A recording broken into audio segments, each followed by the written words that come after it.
Welcome, guys, to another episode of the GoldenPoint podcast. It is our episode, I think, 5 or 6. When we We started should doing it. probably check before. It's another week, I guess. Another week. Charbel, how are you doing? Not good Not actually. good. Yeah. Can you give us a reason or I'm insight? I'm still pretty traumatized from what I witnessed at Accor Stadium Saturday. on Saturday. Yeah. But yeah, I feel like today should be a bit of like, I don't know, therapy Yeah, well, like, to understand this what even this happened. rant, But what yeah. happened. Yeah, like that wasn't a good game. Well, good day, sorry. I'm still in a bad mood about it. But yeah, we'll have to go through the round review and the preview of next round, and don't forget to like and subscribe and all that. And let's get started. So, what's the first point? Well, like the biggest talking point to come out of last week was obviously Seibold Yeah, getting sacked after 3 games, four. and Well, like 3 games, but 3 games are 4 rounds. Yeah, Um, and yeah, like some people were saying it's too early. Some people were saying it should have happened like from a last year year. ago, Yeah, which I think. I think most people think that. But yeah, like what are your thoughts on that whole situation? No, I feel like it deserves it. I don't know. Straight out, I That's think. so ruthless. Look, Yeah. look, I hate Manly, but I do feel like they should be like with that team they have, right? I feel like they should be like the top 4. They should have been able Okay. to win a game by now. Oh, Like by now. in Brookvale, Also, they should have won like at least 2. yeah, did you watch the press conference when Kevin Ford was appointed? Or I didn't watch the whole thing, but I've kind of heard bits and pieces. Yeah, and I seen heard quotes. that one of the reasons they did it right now was because they had Oh yeah, they had 3 games at at home. home the start of the season, and they lost all of them Yeah, in like a pretty bad form. which I don't think that's like I That's not the main don't reason. remember what Yeah. the stats are, but I don't think that's like ever Main happened. reason. Like where Manly have lost all 3 Oh, yeah, it of hasn't their happened first home before. games. It should be like a good advantage. It should be like starting the year. Well, they 2-1. usually have a really good record at home. And like that was one of the only games like I've ever gone for Manly because I just wanted the Roosters to lose. Yeah. But that was super disappointing. And Yeah. I like it doesn't make sense to me why they went into this season with him as the I coach know, like this for them to sack him after starts round something 3. new. Like yeah. he definitely like his time was up. I definitely agree with them sacking him now, but it's like round 3. You clearly weren't convinced that he was the man for the job. The start. So why did you go into this season with him? Like it was just Bizarre. yeah, it doesn't make sense to me. But Yeah. Also, I think every Manly coach that has paper Manly, for example, I have won a comp. So, Tuvi, I think, Des Hasler was a player. Like every single Manly coach has been a Manly player. They have, and they've won every comps. coach that's paper Manly, for Manly, has coached Manly, has won a comp, yeah. Won a comp as a player? Sorry, one. Because Tuvi. Yeah, I think so. Because Tuvi didn't win a comp. No, so every Manly coach who has won a comp has paper Manly. Oh, yeah, sorry. I didn't explain it well. Yeah. But yeah, that's another reason I think why. I don't know whether like I don't.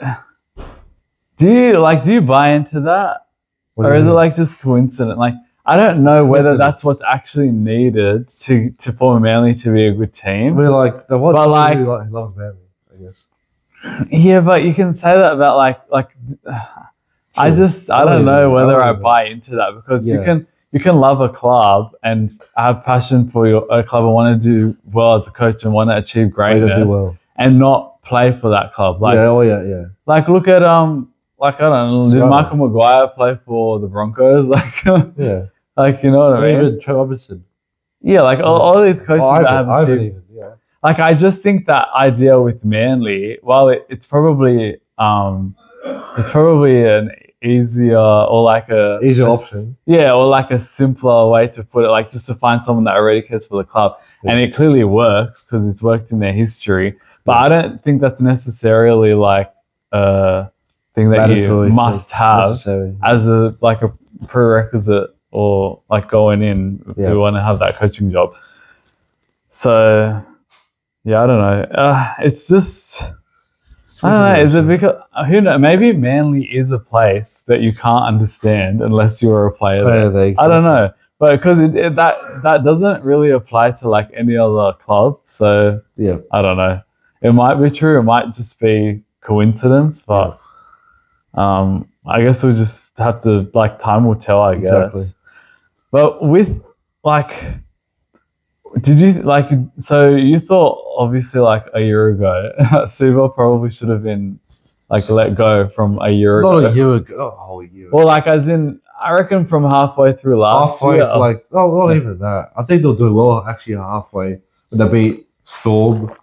Yeah. But then they fell off after they played us, for example. Remember that? Like, we smashed them, and they got smashed by Canberra, some other team, but yeah, they still stuck to Seibold and they paid out last year. And then now they suck. So yeah, I don't know. It's interesting. They didn't end the year well, and it was like, why are you going into another year? It's because the thing is, when you sack a coach, you're essentially saying, all right, this season's a write-off. Yeah. And they've done that in round 3. Like, do Manly really think they're gonna make the 8 now? Nah, because every time a coach has been sacked they've never made the 8. Yeah. Is that a stat? Is that like confirmed? Or? I'm pretty sure. From my memory, I've never witnessed that ever happen. I had hope when Mick Potter took over. we were like, it was a bit better than Barrett. We had a mathematical chance at one stage to get into the finals, but yeah, it was never gonna happen. Why would you do it now and just essentially be like, this season's pretty much over before it started? Exactly. There is a chance though. I can see. I don't see it happening. They don't have the forwards. Like, they don't have the forwards for it at all. But they're carry forward, so who knows? Well, I guess that's what we can move on to next. So they announced that forward. So that whole situation, it was a bit weird. Like, he was with the announcement of Foran being interim coach. He was on Fox, and then he was saying, "I had no idea that they were gonna sack him." Then the next day, it's like, "Yeah, I'm the coach," and then they're trying to say that they called him after he was on Fox or in the morning or whatnot. Like, what's the whole narrative? Like, how first of all, there's no way that they weren't having discussions with him leading up to the sacking. Like, we're gonna sack Seibold if he loses.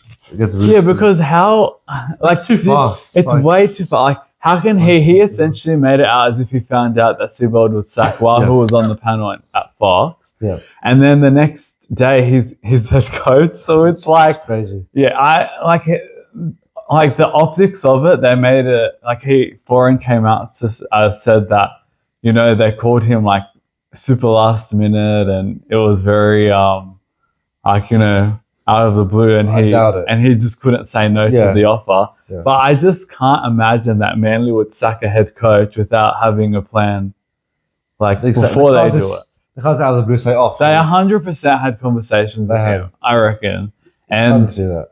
Like, fair enough. You have to play that whole narrative, because then it sounds really bad if you say, "Yeah, we've been they were talking to me for like a few weeks." While Seibold was the head coach, it looks terrible for the club. Yeah. So they have to say it that way. Yeah. But yeah, I just don't really buy the fact that he just all of a sudden, within the space of a few hours, found out that Seibold was sacked, got asked to be head coach, and made the decision to be head coach. I doubt it.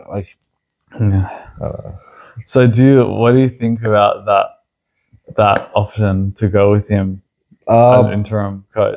He has 3 games of experience as assistant coach, which is good, but 3 games, or even 2. I don't know how many. No, but it's pretty fast. Like, he paid 3 months ago, not even. Yeah, I know, he was a player. Pacific champs, and then he just I think he just joined Manly as the coach in January, and now he's the head coach. Yeah.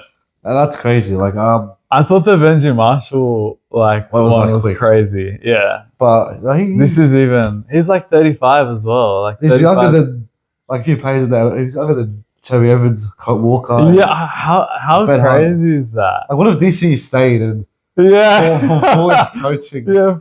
Can you imagine? Yeah. You're literally getting coached by someone younger than you. That has happened before, I think. Surely in the It past. has happened. Yeah. Back in the day, but he's not the youngest coach either. Well, how old was Gus? He's still 30. He was 30? He was 30. Because he won a comp in his first year. in 1988 with the Dogs. And then he gets with the Dogs, and then he went from player to coach pretty quickly. Yeah, but I think Ford was a bit quicker because he paid Gus paid reserve grade for the Buddies the year before. Yeah. So I don't know if that counts, but yeah, what if Kieran Ford just wins the comp with Manly this year? If Kieran Foran wins a cup with Manly, I'll wear a Manly jersey. I don't want to buy one. I'll buy a bed. I'll have like Manly written across my forehead. Get a tattoo.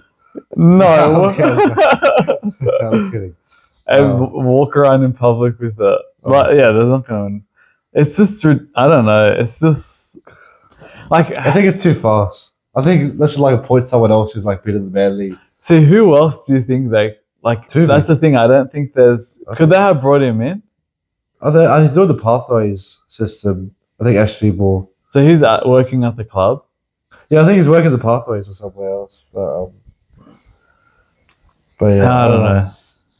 I don't hate it from the standpoint that if it's just to boost morale and get these players looking like they want to be there, because at the moment they don't look like they want to be there.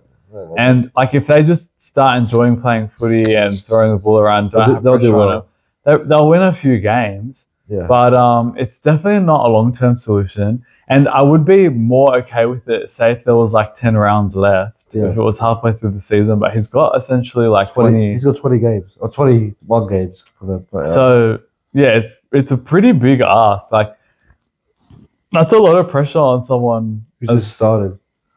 All the media stuff, the man management, we're gonna miss Ford on Fox now. Yeah, he's not gonna be on Fox anymore. So what happens then? Does he like just pay out his contract? He has a contract at Fox. So I wonder what happens. Does he get the money or I don't know? I have no idea. Yeah. But I'm sure like when they sign those, there would be clauses for any coaching opportunity. Became coach, yeah. Because Benji did the same thing. He was on Fox. He was on Fox, yeah. Actually, I didn't mind Benji when he was on Fox. He was alright, but for a short period of time.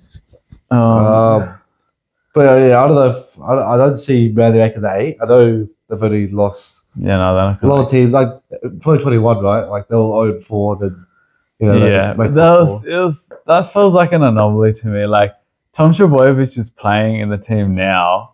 What's like? Who's going to come in and turn the club around? Like, yeah, there's not really anyone. You know what was stretch? Well, not a hot take, like a stretch prediction. What if Jake was going to coach Manly? I don't know. I had this thought he might have coached. Maybe one day. One day, but not now. But. Do you think I don't know whether he looks at the game from that perspective because he's a forward, it's probably easier for a half to come in and coach because they probably look at the game IQ. Yeah. Fully IQ. Which is what forward has pretty much. I've heard from a lot of people that he has like a high fully IQ, which makes him very good at giving tips and coaching other people. Yeah. So it's probably he's probably a good addition to be a coach, but yeah, we'll move on or anything else.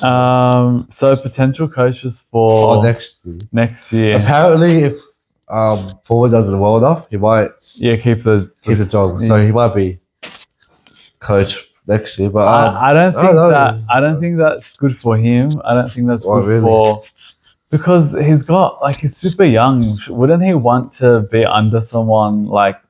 Have an apprenticeship, learn the ins and outs. Like, because, I don't know, like, look at Benji. It's taken him until, like, this year to look like he's settled into that role. Yeah.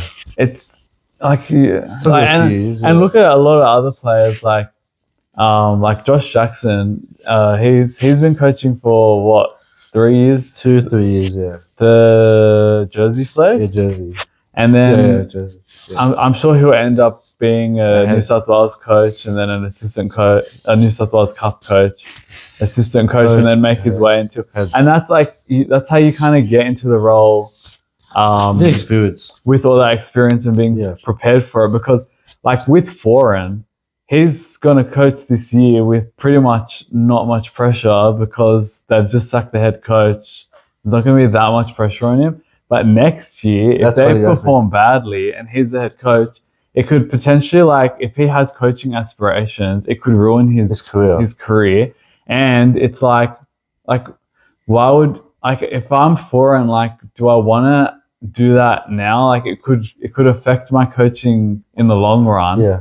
And it could have like, it could just kind of be bad for his development as a coach. So I don't know. It's weird. I don't think that I wouldn't. You don't think he'll? I don't think he'll. You don't think he'll be head coach next year? I don't think so. What if they're like? I think Manly need someone with a bit of experience. Like who though? Even if it's someone that if it's a rookie coach but has had all the, like Matt Ballin, they've been pointing out. Yeah, I bet Teo could coach. Maybe, but he's not a Manly guy. Yeah, he's not a Manly guy. Matt Ballin is. Matt Ballin, yeah. But he's been under Maguire and whatnot, so that's a potential one. Like, I think that could work. Maybe Tuvey. Maybe. We need the press conferences back, you know. Yeah, there's got to be an investigation into this. I don't know. I just want to say my favorite Anthony Seibold quote was the. We're all gonna die. Yeah, we're all gonna die one day. When you look at life, every single one of us is gonna die. Yeah. It's not to be morbid, but it just shows you what's important in life. Actually. Oh my gosh, that was bizarre. That's just active right there, you know. Like, why'd you say that? Like, you say that. That means you are literally on your life. When coaches start saying wacky stuff in press conferences, it's like, all right, your days are numbered. But then they gave him a whole off season at the start of a new season. I just want to say, Seibold had. There's also sorry. No, what were you gonna say? No, you go. I was going to talk about another potential coach. Oh, yeah, you go then. Ennis was another one that. He's a Dragons assistant coach. But, like, and the talking part of that is, why did he leave Manly? Not apparently, but, like, I heard, I listened to Buckler Bar today, like, apparently maybe it was because of Seibold. Yeah. Yeah. Like, but then it depends on his relationships with people at the club still. Yeah, maybe. I reckon I wouldn't be surprised if Ennis could take over Dragons, like, eventually, maybe next year. Well, this year. Yeah, we'll talk about it. Yeah, I was gonna say Seibold had a pretty good like coaching career. Or, like, not pretty good, but like Seibold. He started pretty well. He got to a prelim at South. That's what I'm saying. Like, he started pretty high actually. And then he got signed to the Broncos, and then that. I read the article. I read Bennett's book actually. I finished it just yesterday. And Wayne Bennett. His second book, yeah. Yeah, what does it say? No, like Seibold was actually going to stay at Buddies, and he was actually supposed to stay there for a while. Mm-hmm. Then they switched. He would Bennett actually switch. So then but because he actually made a peanut butter because of the players, and then he got the spoon at the Broncos. So he did get the spoon. It tells you. Oh, he got sacked before they got the spoon, or did they end the year? No, it wasn't. No. I think he got sacked before they that year. Maybe you're right. 2020. No, he wasn't. No, he wasn't. He got the spoon, then he got sacked. Then Kevin Walters. Yeah, that's right. Yeah, Kevin Walters came in and got caught. But Seibold had a decent career at the start, and then he just fell off. I think if he stayed at South, it would have gone that way anyway. Like if you just look at his coaching career, it just looks like players don't respond to him over long periods of time. I feel like he got lucky in the 2019, I think, prelim. Because that squad was pretty strong, right? Like at South. Yeah, at South 2019. I think even at Manly, it was pretty lucky. In 2024 because they came 7th. They beat us. And they were pretty inconsistent that year, but then they kind of got there at the end.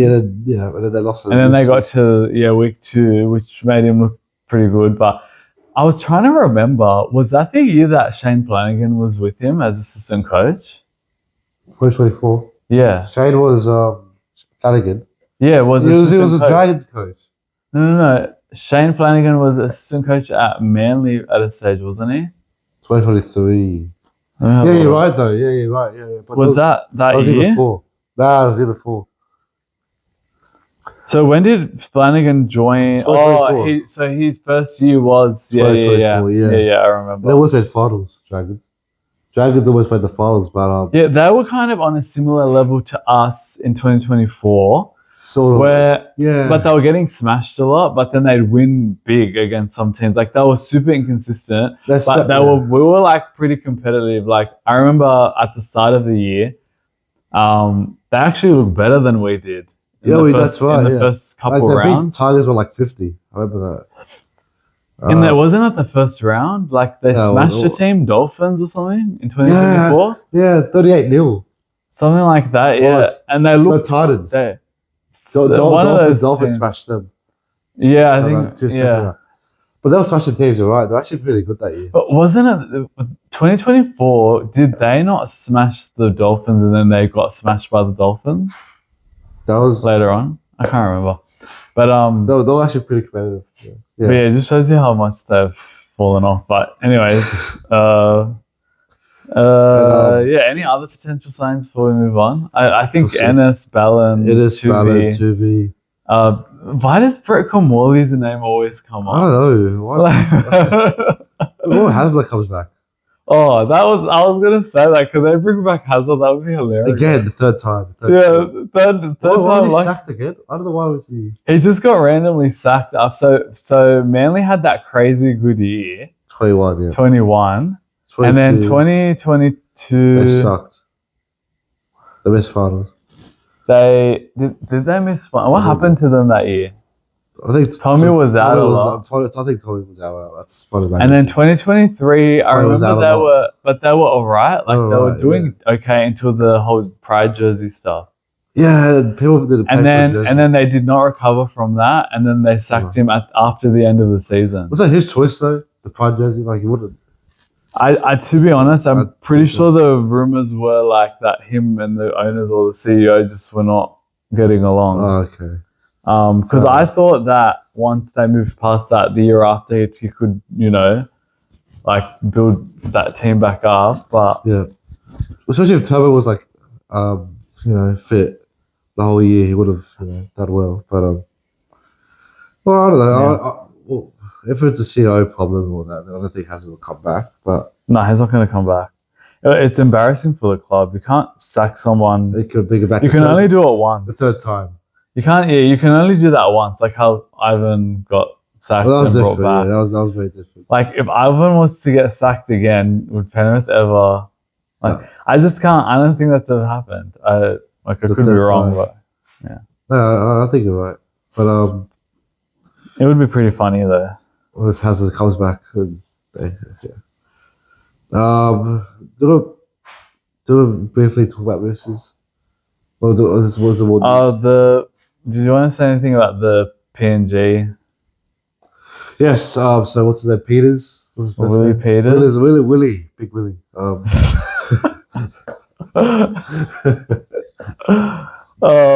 Yeah. So he signed for the cut. But how many years was that? Sorry. What are the years that he's been? I don't know how many years he's been appointed for, but I know he's been the technical coach for the PNG Chiefs in 2027. So apparently he'll be leaving Hull KR at the end of this year. Mm-hmm. and then he'll join. I don't know what he's doing next year, but he'll be the integral coach for. So he'll be the coach of PNG Chiefs in the integral Inaugural.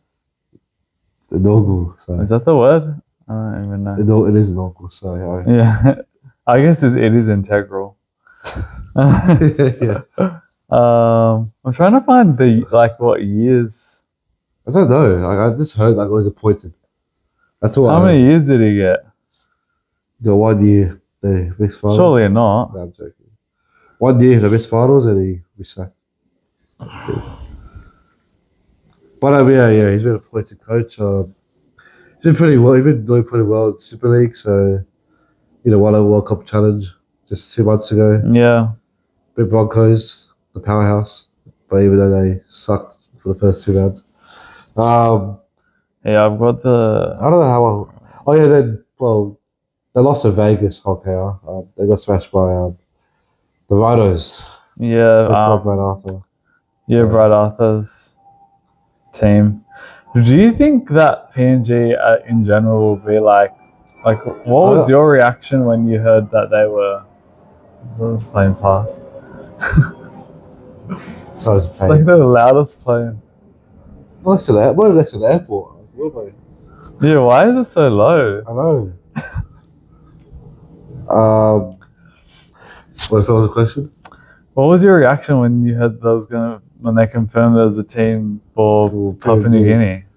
I don't know. Like, I think the first time, I don't think they'll do well. But then I started to think, hang on, PNG is actually a pretty big country. Like you see the crowds of when they played, when the Prime Minister's 13 played there last year, and it was pretty. The crowd is insane. The fans love it. Mm-hmm.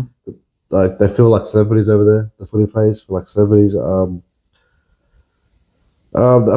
might have enough talent. Like they might have like a good players. We don't know. Could do well in footy. But what we'll see right now in NFL, like Dragons and Titans are not the best teams, and adding more teams will lower the quality. Kind of like I don't know. I have mixed feelings about it. Like I can see them doing all right. I don't see them getting the spin or anything. Hopefully, but well, like when it comes to Perth, I was thinking like, oh, it's going to be a bit of a challenge to sign players there because of how far it is and moving back from. But PNG is like a whole different country. PNG, that would be like 100 times harder. Plus the environment, plus the crime rate, plus like the exactly. The living standards. They're gonna live like on an island essentially. Like, what? That's like what else can you do? Community. What else can you do at PNG except this? Well, and then they have Michael Chamis as the manager. Yeah, like the head of football thing. Yeah, it's a bit weird. I don't know how successful it's going to be as an organization.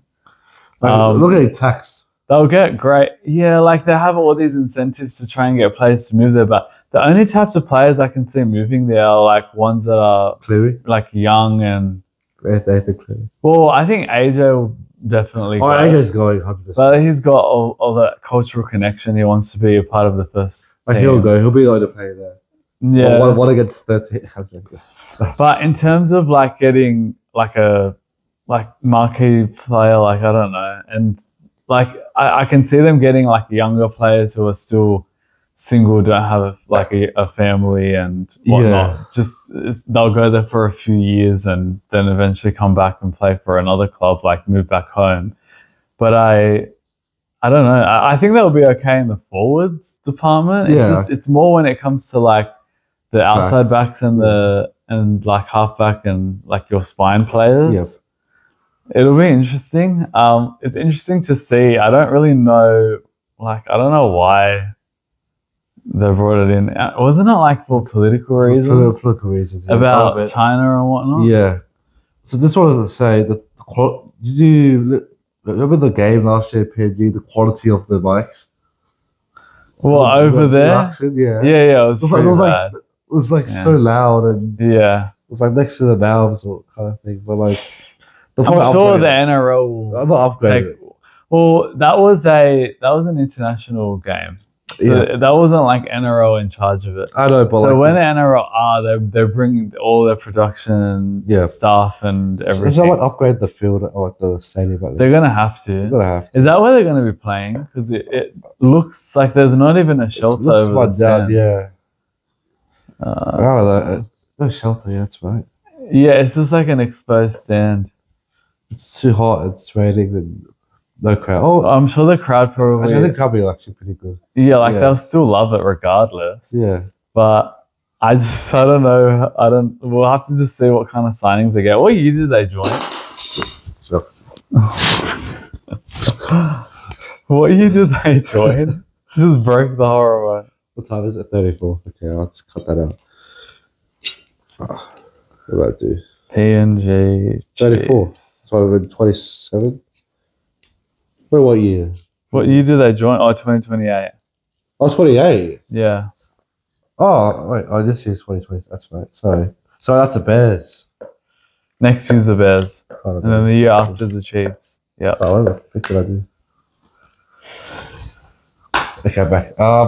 So PNG join in 2028. Sorry, I thought you meant 2027. Sorry, my bad, man. Yeah, 2028. Sorry. Big Willie won't have a job next year. Yeah.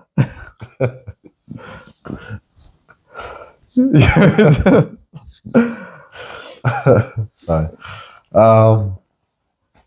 He's got some time. Willie Peters, but he needs to I don't know. I think next year we'll start seeing all the signings, but I don't know. Because towards the end of the year, this year as well. Well, this year will be this year. Last year we started to get Perth signing. So yeah, next year we'll probably start getting PNG signings. Why is it that every new team you get articles that are saying Munster's considering to go? Every new team. Actually, one's going to go Dolphins. Actually. Yeah. He actually said it. And then he's going to go to Perth, and then now he's going to go to PNG. So every new team, Munster's going there apparently. Yeah, he's just had Storm his life. Have you seen one? I can't see Munster in the fit jersey. I reckon he'll leave eventually. I think. Nah, really? I don't see him staying. I don't think 33. Yeah, but I don't know if he's gonna be up to Storm standard in a couple of years. Yeah.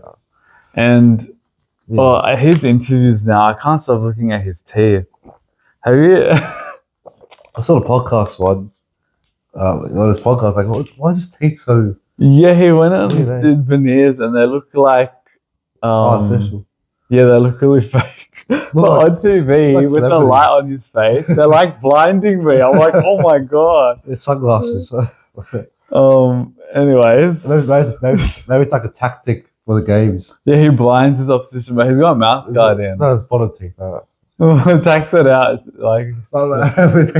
They're so white. Yeah. It blinds him. Yeah, I don't know why people do that. I don't know. But Mr. Beast, I don't watch Mr. Beast, but he did it too. Oh yeah, that looks really he bad. Looks like have you seen the Weekends ones? They look terrible. And they just remind. Have you watched The Mask? Jim Carrey. You know, there's when he's got and he's got the big teeth. Anyways, Jim Carrey looks weird now. Oh yeah, his face is like a pillow. Why is that real? I don't know. I think he's got a whole bunch of filler. Mr. Big, normal. Well, he looked fine old. He did. I don't know why. Why does it look like a cushion, like a marshmallow? Yeah, that's I don't know. So anyway, we'll probably move on because we got a lot. Anyways, I hope Munster's happy with his teeth. That's all that matters. If he's happy, then I'm happy. All right. I just have to turn the brightness down on the TV every time he gets interviewed. Blinding. All right, so to go through the matches of round 4. Round 4, yes. So the first round was Manly versus Roosters. Well, pretty much just for Manly, they didn't look like they want to be there. I don't. Yeah. It did start pretty well. You're gonna get that the first set. Yeah, but so I was listening to. Did you listen to much of the bloke? I listened to the Google part when he said that. It's a red flag. The trick play was a red flag. Because they want to. Because it's true. They don't want to play traditional footy, right? They want the easy option. Exactly. They don't want to work hard for their points. They can't bother. The trick play, I think he's right there. I didn't actually, I didn't agree with him until he actually explained it. Like, oh, okay, like a trick shot first play is like a red flag. It is. He should have been winning the game if it's like that. But yeah. Well, because it just shows that their mentality going in is like, I just want to do the trick shot, the trick plays, and score points like that, and not have to use it for all the physicality and the grittiness and all of that. They don't want to do that, and that's pretty much first half. I was like, all right, Manly like potentially, but they didn't play that well, and Roosters had a lot of possession, but somehow Manly were leading at half time. And then it fell apart in the second half. Yeah, like you said, they didn't look like they want to play footy. They didn't play for the coach, especially, and I think they all knew Seibold was in the outs. So, especially in the rain, or it wasn't before the game. It was like blackout. There's a drop set in the middle of the field. Yeah, so that like it was like a pre-game thing, and it was like flushed out, and like lightning was everywhere. What's with the like being crazy rain every Thursday? It's climate change. Whoa!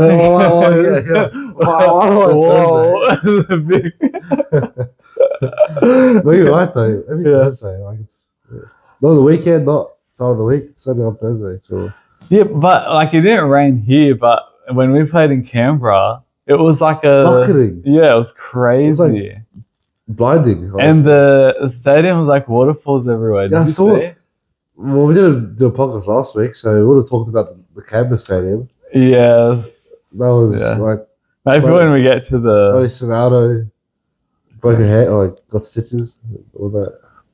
But anyway, Manly, we were talking about them enough, I think. Yeah. I think if we just touch on the Roosters a bit, like what did you? No, I was saying like they didn't play. They played all right, but like we want to see them get to like a top 4 team.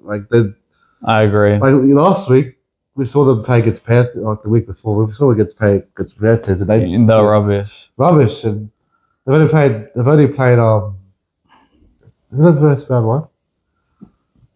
Round 1 they versed. Why can't I not remember? I know it's weird.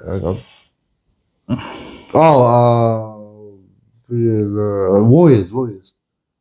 Oh yeah, in New Zealand. Yeah, so they've only played against the teams they lost against. Actually, like top 4, top 8 teams. Yeah. Well, except for Rabbitohs maybe, but I don't know. Rabbitohs are like I don't know what the Rabbitohs are yet.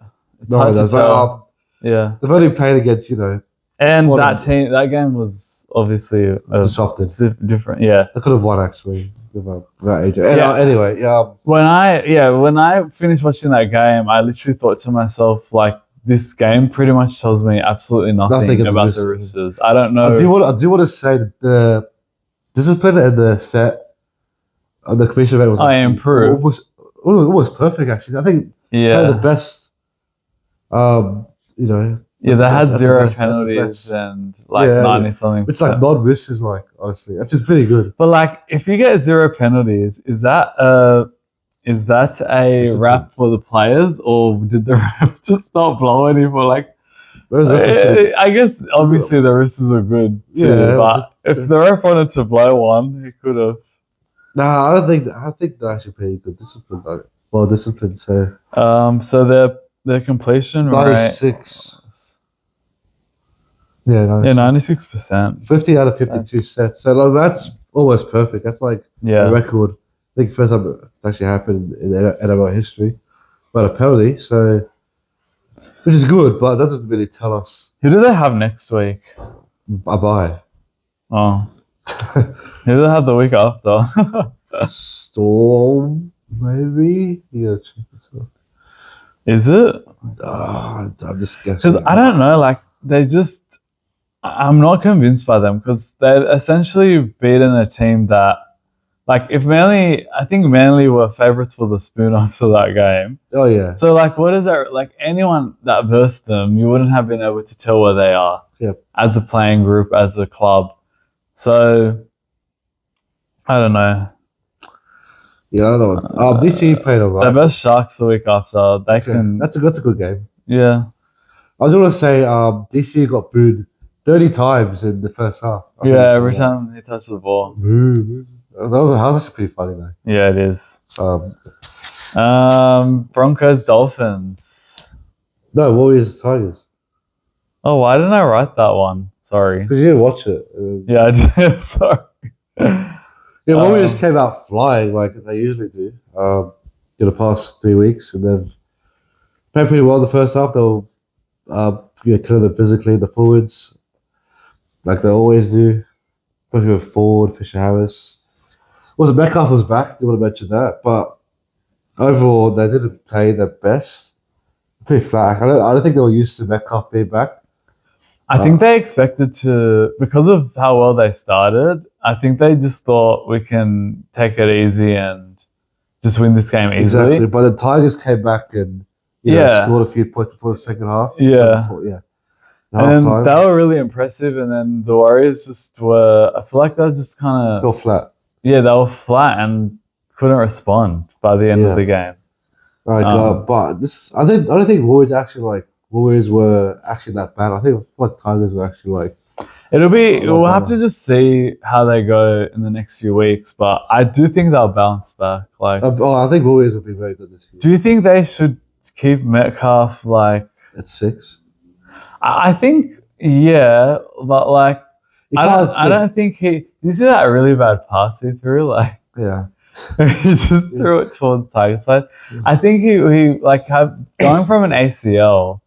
He probably should have played reserve grade. That's what I mean. I feel like he's very cup. But just to get his fitness back. But he can't drop. He can't. True. But he can't drop Tanner Boyd.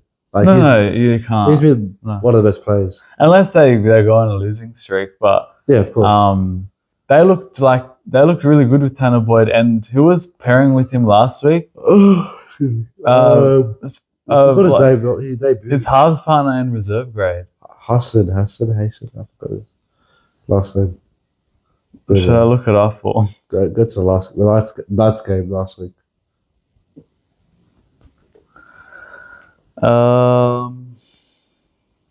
Sorry. That's right. Go after that.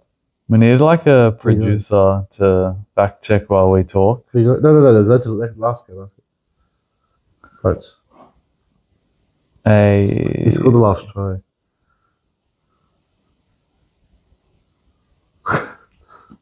Oh, Luke Hansen. Yeah, Hansen. That's it. Yeah, Hansen was pretty good. And then, so what happened with Chanel Harris-Tavita? Why did he not play last week? Didn't he? I don't know. Was he on the bench? He was on the bench. Not that week. Oh, and this week he was. That was last week. Yeah. So why was he out last week? I thought he was on the bench this week. Last week. No, last week. What do you mean last week? The last game? No, against the Knights, he was like not even on the bench. Oh, I thought he was playing. Chanel Harris-Tavita? Oh, no, he had a concussion. Oh, and then this week he just wasn't selected? Yeah. And he didn't play. Yeah, I don't know.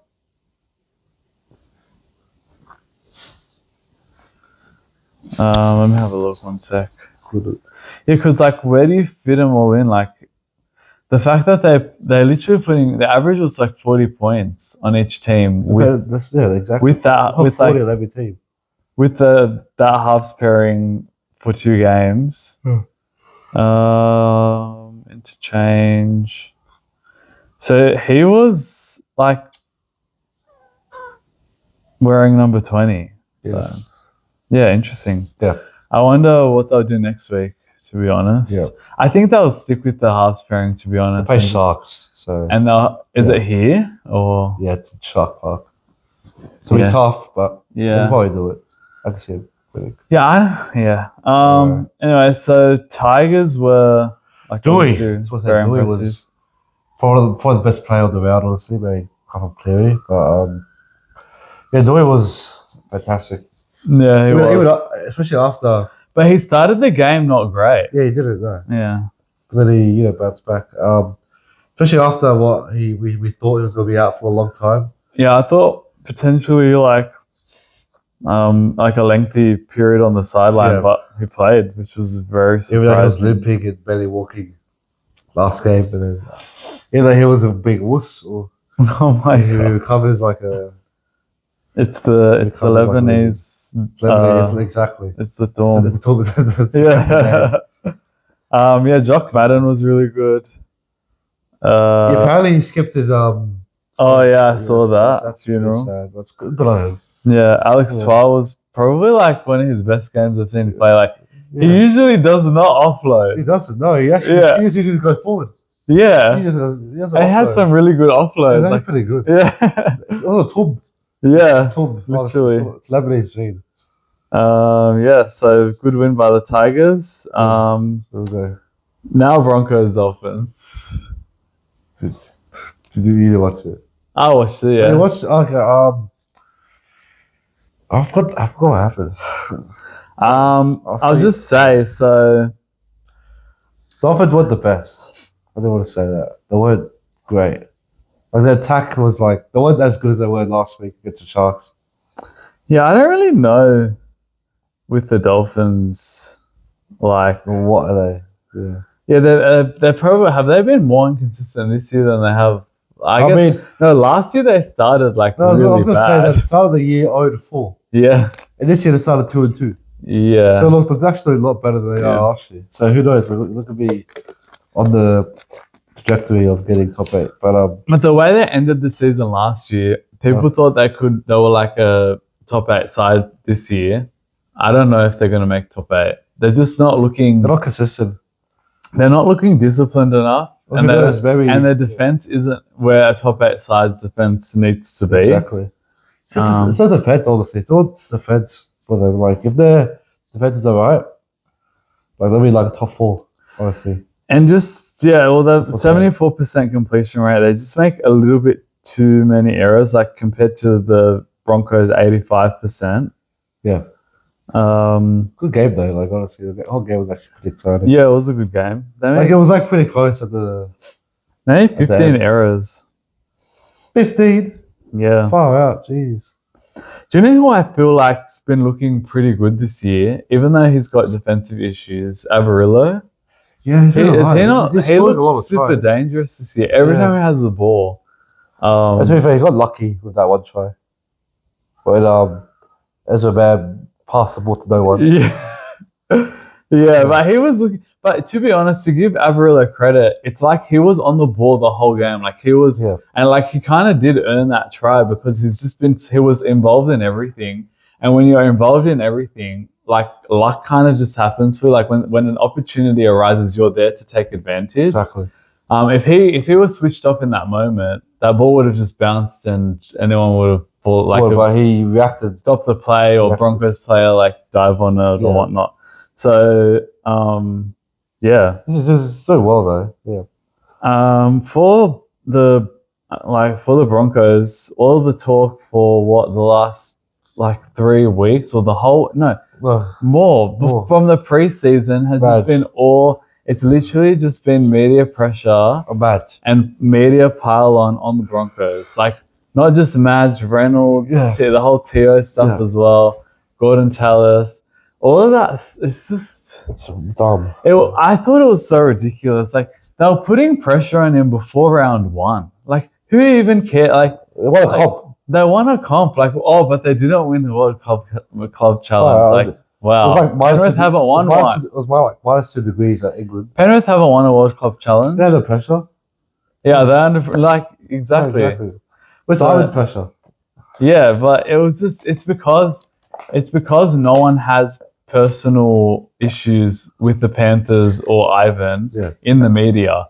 The media, there's so many people with little agendas against Madge and little agendas against the Broncos and all of this stuff. Because they're a big club. They're a big club, and Tallis is still unhappy with the way that his bestie was treated. Yeah. Like his BFF for life, Kevin Walters. Like, how dare they sack him 2 years ago because they were not achieving enough.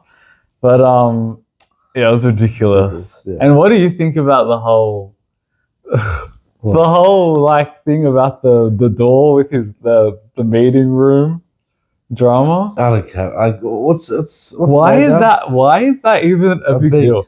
Do you know what each room's named in the Bulldogs at headquarters? No. Do you know what No one knows. the Dragons, the title, like all these clubs? No one knows. Why is this a thing? Like it just shows you how much the media is just obsessing over this club. Views. And but it's so boring. Like I'm not watching this stuff. Like I'm not looking at this stuff anymore. I've stopped watching like things that talk about it because I'm just so sick of it. Like I don't care.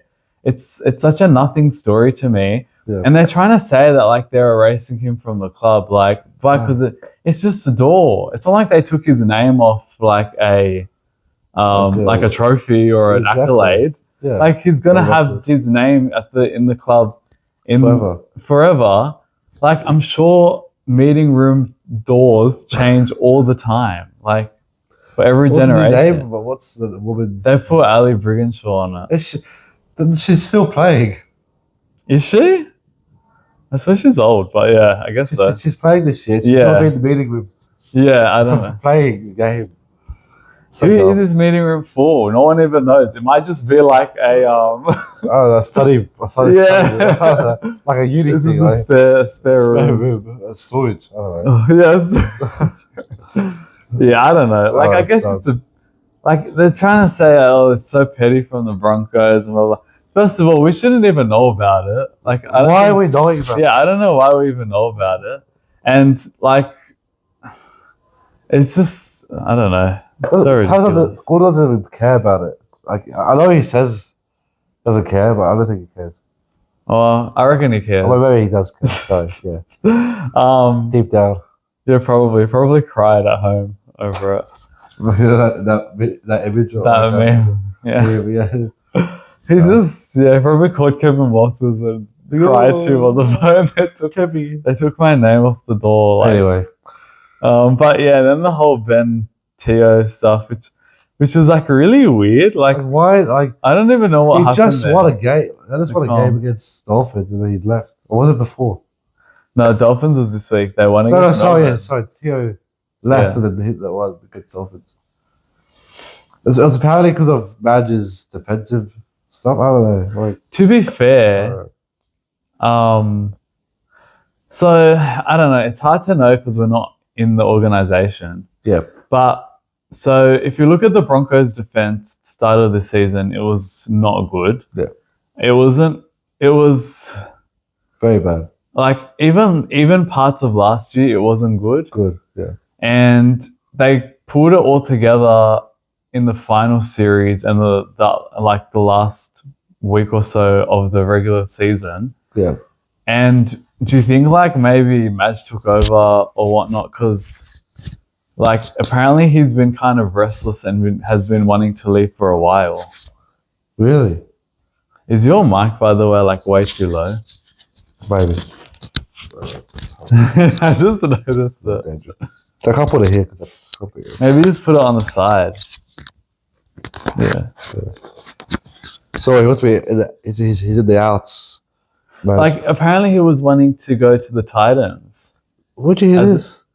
So reportedly, Hannay approached him to join him at the Titans, and he was considering it, but ended up saying no. So he's been kind of like wanting to leave for a while. Yeah, wow. But he got a cop though.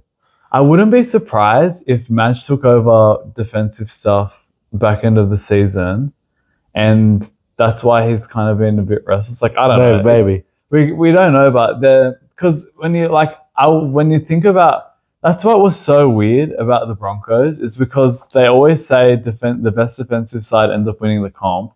Broncos were not the best. We were. It was us and Panthers. Panthers, yeah. So and Panthers started the year pretty bad. Exactly. So that was what was so weird about last year's finals was how on earth did the Broncos do that without being consistent all year? I don't know. I don't know what happened. Maybe Madge took over. Maybe that's why he wasn't happy. But like I was waiting to see how the players respond because in the media and everything, they were trying to kind of say that he was uh like really close to all the players and morale's gonna like it's gonna affect morale and all this stuff. But that game proved that they all really care about winning and really care about putting their body on the line for this team and this jersey. So the next few weeks will prove it even further. What happens, yeah. But like from this game, they looked really good to me. And all the talk about Reynolds and Walsh and they can't play together. They played well. They played really well. Yeah. Reynolds' best game in a long time. Yeah. And Walsh is one of his best games in a while too. Yeah. A lot of players had good games out there. Shibasaki was good as well after getting dropped. Yeah, well, yeah, he was actually wasn't supposed to play. Yeah. But, what's that, Anderson? Yeah. Sadly got I think MCL or something. They got ACL tear, which will be out for 12 weeks. Sadly. ACL? He got ACL. Isn't that 12 months? No, he got a tear. So it's not a full. A tear is like not a full thing. So it's not like a reconstruction or like a rupture, which is like a lot worse. But a tear is like you can heal properly. And, yeah. So he's out for 12 weeks. So, but during the game, Shibasaki actually wasn't supposed to be in the centres. Yeah, he came in and he did a good job because of Anderson going out. But no, he did well. Oh, another piece of news we could probably touch on is Dolphins, Jermaine Osako. Yes, that's right. Yeah, he signed with the. Yeah, I got a few other signings. Warbrick. New Zealand. Warriors? Yeah, I didn't see that. I saw that today. Warriors. I didn't even see that. But from next year? Yeah. So they're essentially they're like clearly they're not like they're not really like wanting like Warbrick, obviously. Yeah. Do you think that's warranted? Like, why would the Storm let him go? I don't know. Like, what do you think they're not happy with? It was out for like what most of last year. Concussion. To be honest, Storm need a goal kicker. So look at Osako. Yeah. And he's a really good winger. He's probably one of the most underrated wingers in the comp. He missed that really 6 hours ago. Yeah. To be honest, I haven't been on my phone much today. So it was rumored for like months, a couple of months. That's what I enjoyed. Interesting. But Osako, I was actually pretty shocked about that because it's the Dolphins legend. It's like a little bit around for like 3-4 years. I don't think he's missed a game.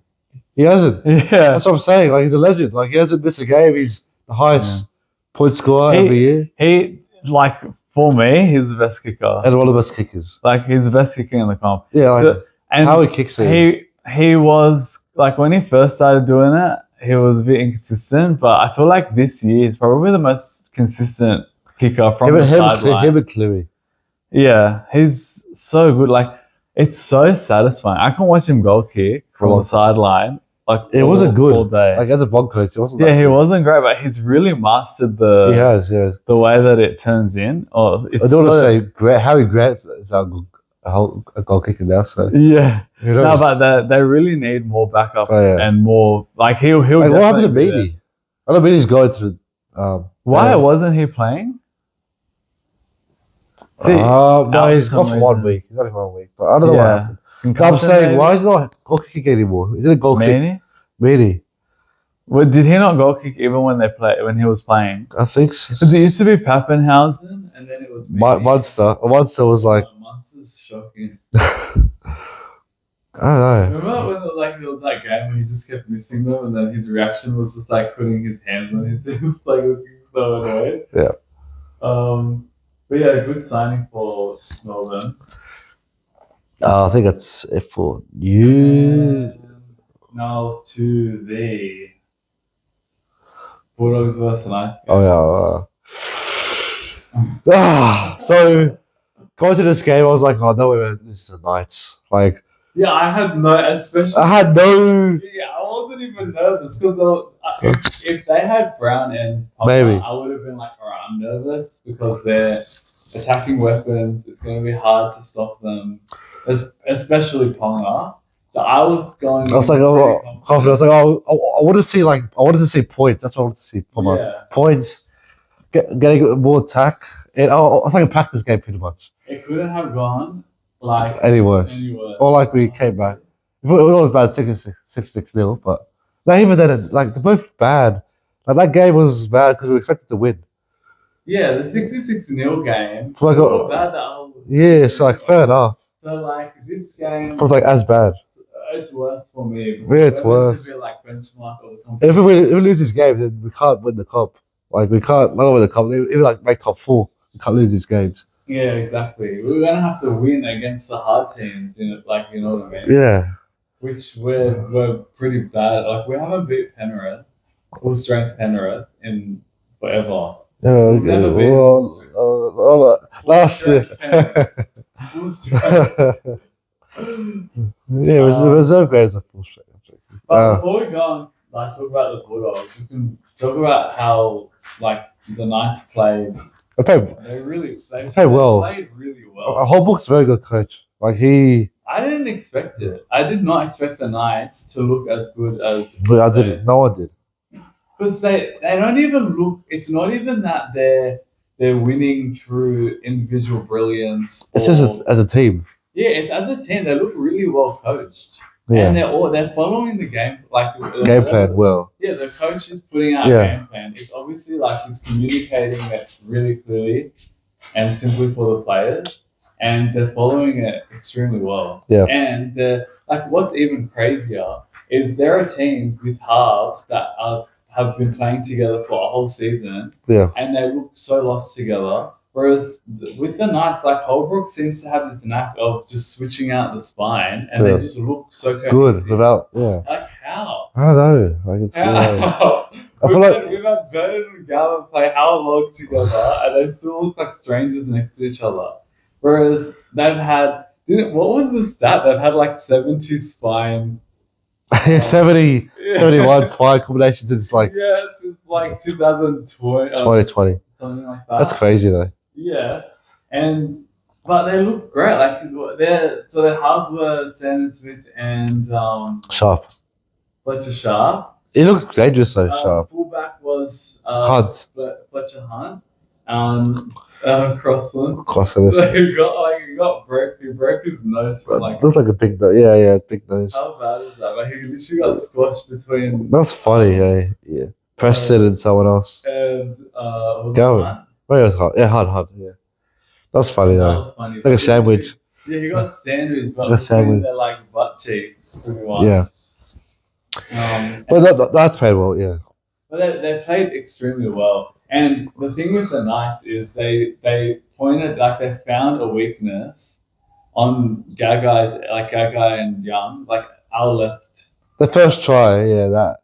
Yeah, and then they kept at it. Yeah. They kept they saw weakness and they fatigued us. So when there was a period where was it like 4, 5, or even more? 8. How many sets? I think it was 5 or 6. Yeah, it was like 5 or 6 sets in a row, and Sandon Smith's kicking game was just like killing us. But they didn't score a try, but they're like, that essentially broke our defense because that's the first time I've ever seen a team fatigue. Like the Bulldogs. So the Bulldogs fatigued before the Knights, and that that doesn't happen. That happened in like a long time. 2 years. Yeah. Where like they essentially did what and Serrata said in the press conference. The Knights came out and did what we were planning to do to them, and they executed exactly. It, almost perfectly. Yeah. What about the Dylan Lucas tackle on Connor Tracy? He put the ball in goal. Oh yeah, I was like, because that actually happened in the Warriors Tigers game. Yeah. This one was worse, but. Like, why would you freaking that was dumb. He obviously didn't realize. He didn't. He didn't know. He didn't see all the players. Couldn't he see the rest of his teammates? I know, like running more. They should say it. Like they should communicate like 20 meters or say something like, "Oh, he put it in goal." Probably tackled him, bro. He like drove. Tracy was like, "Oh, go there." Tracy was like, "Oh, go that way." Go that. Like he was like communicating like for the 20-minute line, and then freaking boom. He whacked him, and then he sent him to the bin, and I was like, "Oh, great!" That was the. That was like a turning point. Everything was going well for us, and then we didn't score a try in that period, and like to be fair, the Knights managed and handled that period perfectly. They did such a good job in running the clock down. Came back on, and they essentially like won in that period. Like, exactly. They were really good, and it just shows you how important it is to have a player that kind of like runs the team. Like Sandon Smith really was directing the team around. Like you could tell that whole game. Yeah. It was his side, and they were like all following his orders, and he was kicking them around. He did a really good job. So I think he got 6 Dalian points. Yeah, for that game. Yeah, he deserves it. Yeah. And the thing is, like, the Bulldogs didn't lose because the Knights were the Bulldogs didn't lose because they were just bad. Like Knights were actually good. The Knights were actually really good, and it wasn't good enough for the Bulldogs to not respond to that level because like everyone would have expected the Bulldogs to be at that level anyway. I know. So yeah, like big raps for the Knights and Dobby Young was pretty good. Yeah. And yeah, Dominic Young had probably his best game. All of his best games since 2023. Yeah, for sure. He's dangerous. And their defense on the edges were great. Great, I know. Like, I was so surprised. I was very surprised. The Bulldogs could not get around. They were literally covered both sides, like Bradman Best, like everywhere. Yeah. They were completely covered. And we could not get around them, and it's just so weak because that's usually the Bulldogs' strength. Exactly. But yeah, anyways, moving on to the Bulldogs. Far out. Alright, you can. Everyone expected this game to like be like you said, like the press conference. Sarah said, "Oh, that's what we thought we would do to them. You know, smashing them, fatiguing them. Like they came out firing Knights, and like that first try set up and like foreshadowed what was going to happen the whole game. That freaked me out. Did that not freak you out? I was like, hey, how was that so easy? And I know. When I was like, that's Crichton's edge. I was like, what? I was gonna say Crichton had his worst game as a dog.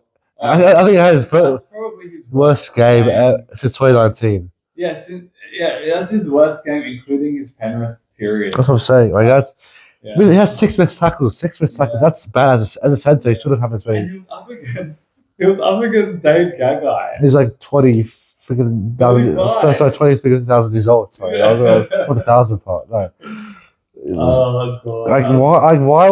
Apparently, it's the theory. Like he got a haircut. And, I was gonna say that's a curse. That's a curse. Maybe. I was like, that's a curse. Like he cut his ponytail off. But it's not good enough. I feel like the team just looked really flat. A little flat as. Completely switched off. Like they were expecting an easy game. Yeah, exactly. And let me look up the stats because I do want to say if Ponga and Brown were playing, we would have won. Because we were expecting to win. Maybe. That's what I'm saying. The mindset was like, maybe it's a hard game, but they were probably thinking, it's an easy game because Ponga and Brown are out. Oh, I hope so. I mean, I wouldn't hope so because I feel like every NFL game isn't easy. Yeah, for sure. I can't go into every game think it's easy or hard. Like you can't. Like every game is hard. Like you get tackled hard. Let me just look up some run meters. Connor Tracy, obviously. What do you think he had a good game? Just asking. I would say a good game because he ran for 233 meters. Like, cause someone told me like, Tracy had one of the worst games. Like, hang on. What could he do? What could he do? He was getting found out in defense. But that was because he was getting let down by the edge. Like, that's what I'm saying. He can't do that. How many situations there was a 3-on-1 or a 2-on-1? He can't do anything. He can't. Like when your center and winger are letting you down, what's he gonna like? There was that situation where if he was to like just go and I think it was the first try. Yeah. Where he could have just tackled Dom Young, he would just pass it to Gagai. Yeah. So like, there's nothing he could have done there. I actually thought Connor Tracy had like it was everyone didn't play their best, to be fair, but he was one of the ones that I thought like he at least put his heart, like he worked extremely hard. Yeah. He also saved a few just by hitting the ball out, obviously, and they got a repeat set. But those would have been tries. Like those kicks from Smith were very good. Like Dom Young was there to score, and he stopped a few. So he worked extremely hard. I'd give him. Now, I heard someone say, "Oh, Tracy was bad because Dom Young," but like you said, like Dom Young was like getting tries and scoring. But when he's the last line of defense and everyone else has failed, what's he gonna do? He can't do anything. Yeah, like maybe he's too fast. He could have done something freakish to stop it, but it's too hard because he had Gaga in support all the time. There's nothing you can do. And like Karaz and Critter, like they really let him down. Yeah, like their defense was awful. In that last try, was it intercept last try or was that the second last try? I think that was the last one. Second last one. I remember Critter kick out, well, like in the ruck, like laying down, and then it was like two on four, or like 2 on 3, and they couldn't do much about that. No, you can't. You know what we need? Blake Taft coming back. Remember that? Remember he ran down Tony Young? Tackled him out. So he could have saved a few tries there. Yeah. And you can't say that Tracy is like a bad defender because in open space, he's actually not the best. Dude. Tracy, like in open space, like not really open space. In terms of attack? No, sorry, not open space. Like that's those situations. Like he can't run down Dom Young. Sort of like that. That's what I'm saying. Like in scramble and all that. He's like one of the best in the game. He essentially won the game for the Bulldogs last week. Yeah, of course. You can't just say, "Oh, he's one of the worst cool fullbacks because of one game." Once Dominic Young and Gagai beat our edge, there's essentially like nothing you could have done there. We need fast players. That's what I'm saying. Well, we have the slowest team in the comp because even Serrato was saying in his press conference that when we're creating opportunities, we're making line breaks. Statistically, it's there. We're just not executing. And I've been looking at that for 2 years, saying we make like 7 line breaks in a game. But like one try. No one's in support. And it's not even just a speed factor, because speed's great because if someone's in support, they can just go and run that no one can chase them down. Yeah. But I feel like this year especially, every time there's a line break or someone makes half a break, there's no support. Guy will look around or anyone, like all the players look around, no one's there. No one's there. Remember last year when Harry Hayes got that break in the Storm game? Yeah, no one was there. No one was there. He was fine. So we were scored, but if someone was supporting him, boom. There's no one in support. It's weird. Because no one's fast enough. Yeah, but the thing is, when the players, like, as in, it's a forward making a line break, they're not fast. But I think Harry's pretty fast. I think Harry's pretty fast, actually. Yeah, but he's a forward. It's just kind of Tracy. I know, but like. Connor's actually pretty fit. Tracy's actually pretty fit. Tracy's actually one of the fittest. He's insanely fit. But he's not fast. No. That's the issue. If he was fast, then boom, like I think. He ran 233 meters. Like. His Bronco time is actually pretty good too. But anyway. I just want to look at our forwards. I do think we missed Hayes and Harry Hayes and Sam Hughes a lot. Well, yeah, but it's not like we didn't have anyone. Our forwards weren't actually that bad. To replace. Lipoy was good, I think. I don't think he played. Tim Noah was actually one of the best players we had. He ran for 202 meters. We started coming back a little bit. And he ran for 202 meters and he didn't start. Tim Noah? Yeah. What minutes did he play? 62. Max King ran 115. So look at this. Like, that's good though, but we just couldn't. Like, what happened to our defense? Like the last. I felt like the Knights were like rolling through. When they got opportunities, actually scored. I feel like that's all opportunities. I feel like because people were saying that like how the Bulldogs gonna score on the defense when the forwards were getting outmatched, but when we had the ball, we were actually getting into points on the field where we could have scored. We could have scored. Yeah. I feel like the whole game without the ball, we were terrible. Yeah.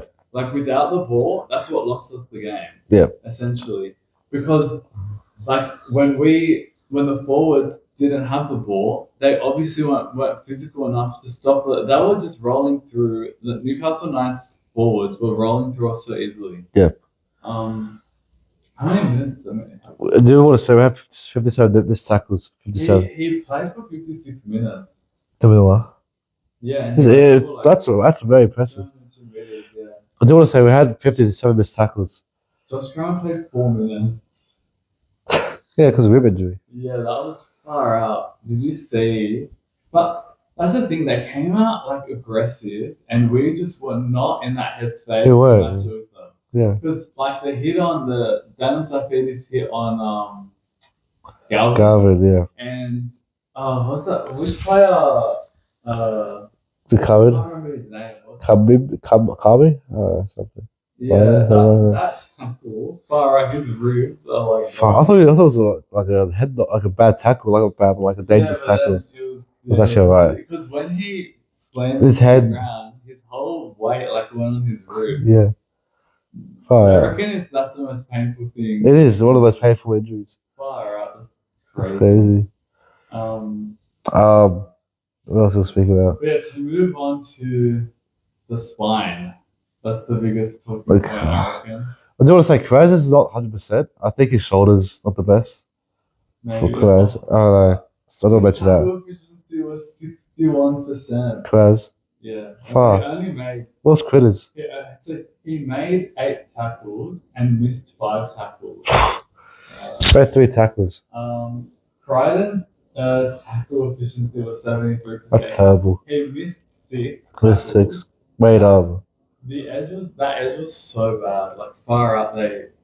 That is one of the worst. Like I haven't seen us have defense that bad in a long time. Yeah. On the edges.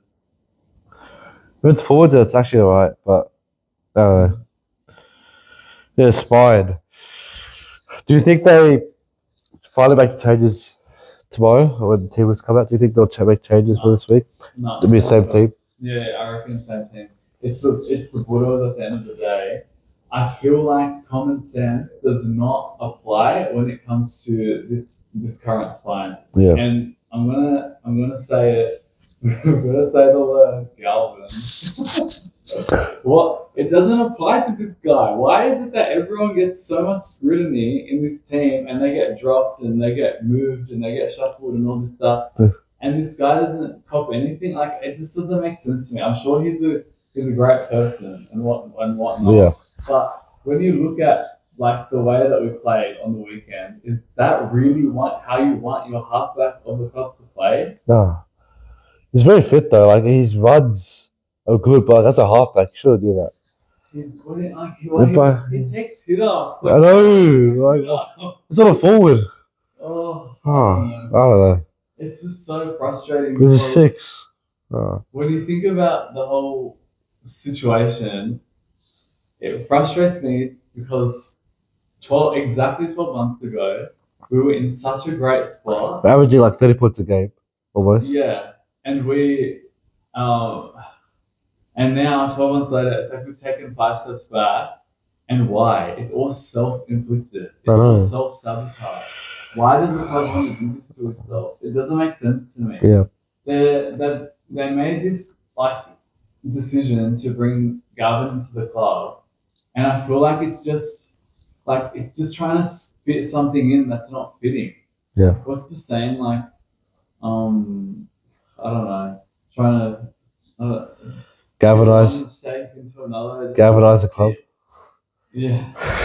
But it's really affected the club. I hope it's all going to work out at the end. But do you think that it's affected the club's morale, like for the players? Is it just too much? Because what's happened with Cherry? What's happened? That's different. I think it's. What's happened with Marnie? Look, I think Marnie's a prick. Honestly, I think he did deserve to leave. I think his attitude was pretty bad.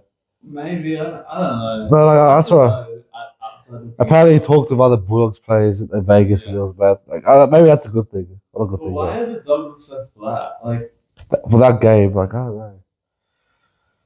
I don't know. I hope it's like a one-off. Because even when we're not at our best, usually our captain is at his best. But he was not. He was probably one of the worst. Something's better. Like, is it because to be fair, I still don't know why Cherry was dropped entirely. Yeah. And do you think internally they're kind of saying like, why are some players getting dropped while other players, it's like those standards don't apply to them? Yeah. Like it just seems like no one is sure on what their position is, what is the standard at the club. I don't know what the standard is at the club at the moment because I see players not playing well and not getting moved or anything. Yeah. Like we were struggling in the game. So what's the answer? We'll move Burden to center. Like, are you kidding me? Like he's not the issue. Like, yeah, he could probably be better. But so could like a whole bunch of players. But how many times have they tried to move Burden to center in a game? Didn't work. We were lost. So right at Burden at center. That's weird. Like I don't know what the answer is. I knew this was gonna happen, and I did not want another year of this forcing Galvin and Burden. It's like oil and water. Yeah. They're like they will not mix. I don't want to make finals and just like go out straight sets. I don't want that to happen. At this point, I don't know if we're making finals. Don't say that, man. I don't. But the way that we played, that's not the team that's making the A. Oh yeah, well, that's a one-time thing. Hopefully, you hope. We haven't looked great this whole year. The only thing that's gotten us through the first two games was the grittiness, and that wasn't there, and that's why it completely fell. Yeah, we would have played against one of 4 teams because Dragons are last, Raiders are like 15th. Yeah. Yeah, so I think Raiders are pretty good. I think Raiders are a good team, but yeah, I hope this all works out well though. Like at the very end, I hope this is all like planned and Gus has got everything figured out. I don't know. Oh, I hope. Are we getting to the point where we're making it 8? No, but like, are we getting to the point with Phil Good where he's done all he can, and we maybe need to like part ways? He's signed until like 2031. Yeah, I know, but that doesn't mean anything. It kind of does. Penrith got rid of him earlier. True. But he's doing what? Too much. Like, can they just bring it back to what the team was a year ago, please? Like, what do you think? Do you think if they kept the team from last year, we could make prelim? Yeah, but do you think like this year we'd be in a better position? Maybe. I think you're right. 100% believe our attack would be better. Yeah. But now, if they just left the team as is for this year, I don't think we'd win a comp still. But make progress. We'd be building towards that because my like mindset was always that we'd extend Sexton for a year, and then the year after, which is next year, Mitchell Woods would come in. Yeah, that was always my mindset, and then Galvin came in. Yeah, Galvin came along, and I just feel like it's not just affected that one single position; it's had a ripple effect across all the positions because like everyone was super confused. And what on earth was like the coaching? Like, what is going on? The decision from Serrato to put on. He went and put on Sean O'Sullivan. Hayward then came back on because O'Sullivan was playing 9 for a bit, and then Hayward comes on. Where was Hayward playing? I think it was hooker. No, fuck. Did he ever move to 13? I don't know. I don't. Galvin was still on. Burden was on in center, and Critter was playing 6. 5'8", yeah. So weird. That's like what? That's like 5 essentially. 5 people you want playing half on the field, like playing. They literally threw the kitchen sink at the problem and hoped that one thing would stick and fix it, and nothing worked. Everyone just looked like they were getting in the way of each other, and it's just that's not how you coach a side. What is going on? What is like? And the thing that frustrates me with Galvin is every time he gets the ball, we could be like having a play where like it's quick passes to try and create an overlap. Yeah. The ball gets in his hands. He will literally stop, go flat-footed, look left, look right until he makes the decision, and then he'll pass the ball. It kills all the momentum. It essentially resets the defensive line for the opposition. Yeah. It gives them time to think about how they're going to stop our display. our defense. Yeah. Yeah. Do you know what I mean? Yeah, exactly. He's 19 years old. Why is he running? Like, it's actually bad for his development to be a halfback, because no one looks at our side and looks at him as a halfback. When the team needs points, the ball is not in his. He's not saying, "Give me the ball, I'll get you points." He's not doing that. Yeah. So why is he wearing the 7? Next week, if they make changes, I will even accept Burden at centre, O'Sullivan at 7, and Galvin at 6. That'll be a lot better. Yeah. Even though I think Galvin needs time in reserve grade, he's 19 years old. He needs to build his and develop. This is 20. Game. Is he 20? He's 20 last year. Last year? Yeah. I thought he was 19 still. No, he's 20. He's 05. Have a look. Yeah, 20. Sorry. He's 20 years old. Same thing. Even though, like, he's still young. He's still young. Like, it doesn't. How many players are in reserve grade at his like that his age? Like, they're all essentially that age. A bit older too. Yeah. Yeah, definitely older. Yeah.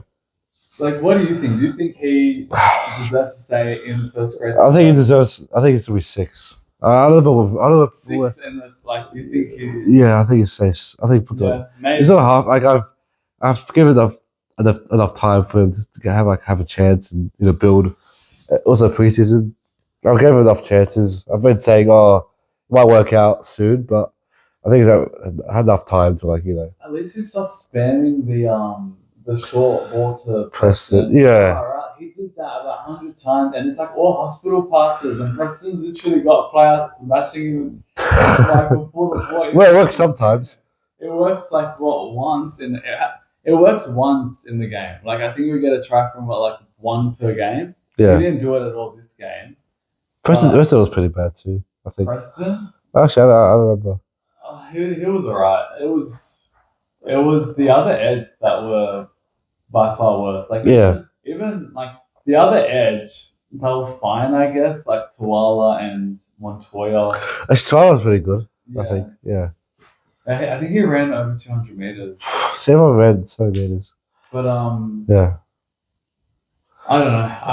I think I would be happier if it was Burden 6, Sullivan 7. Just put the spine, like, put the team back to how it was last. Like, put Critter and Karaz back on the right. Yeah, the right. I think it's right. It's right. And then put Cherry back on the.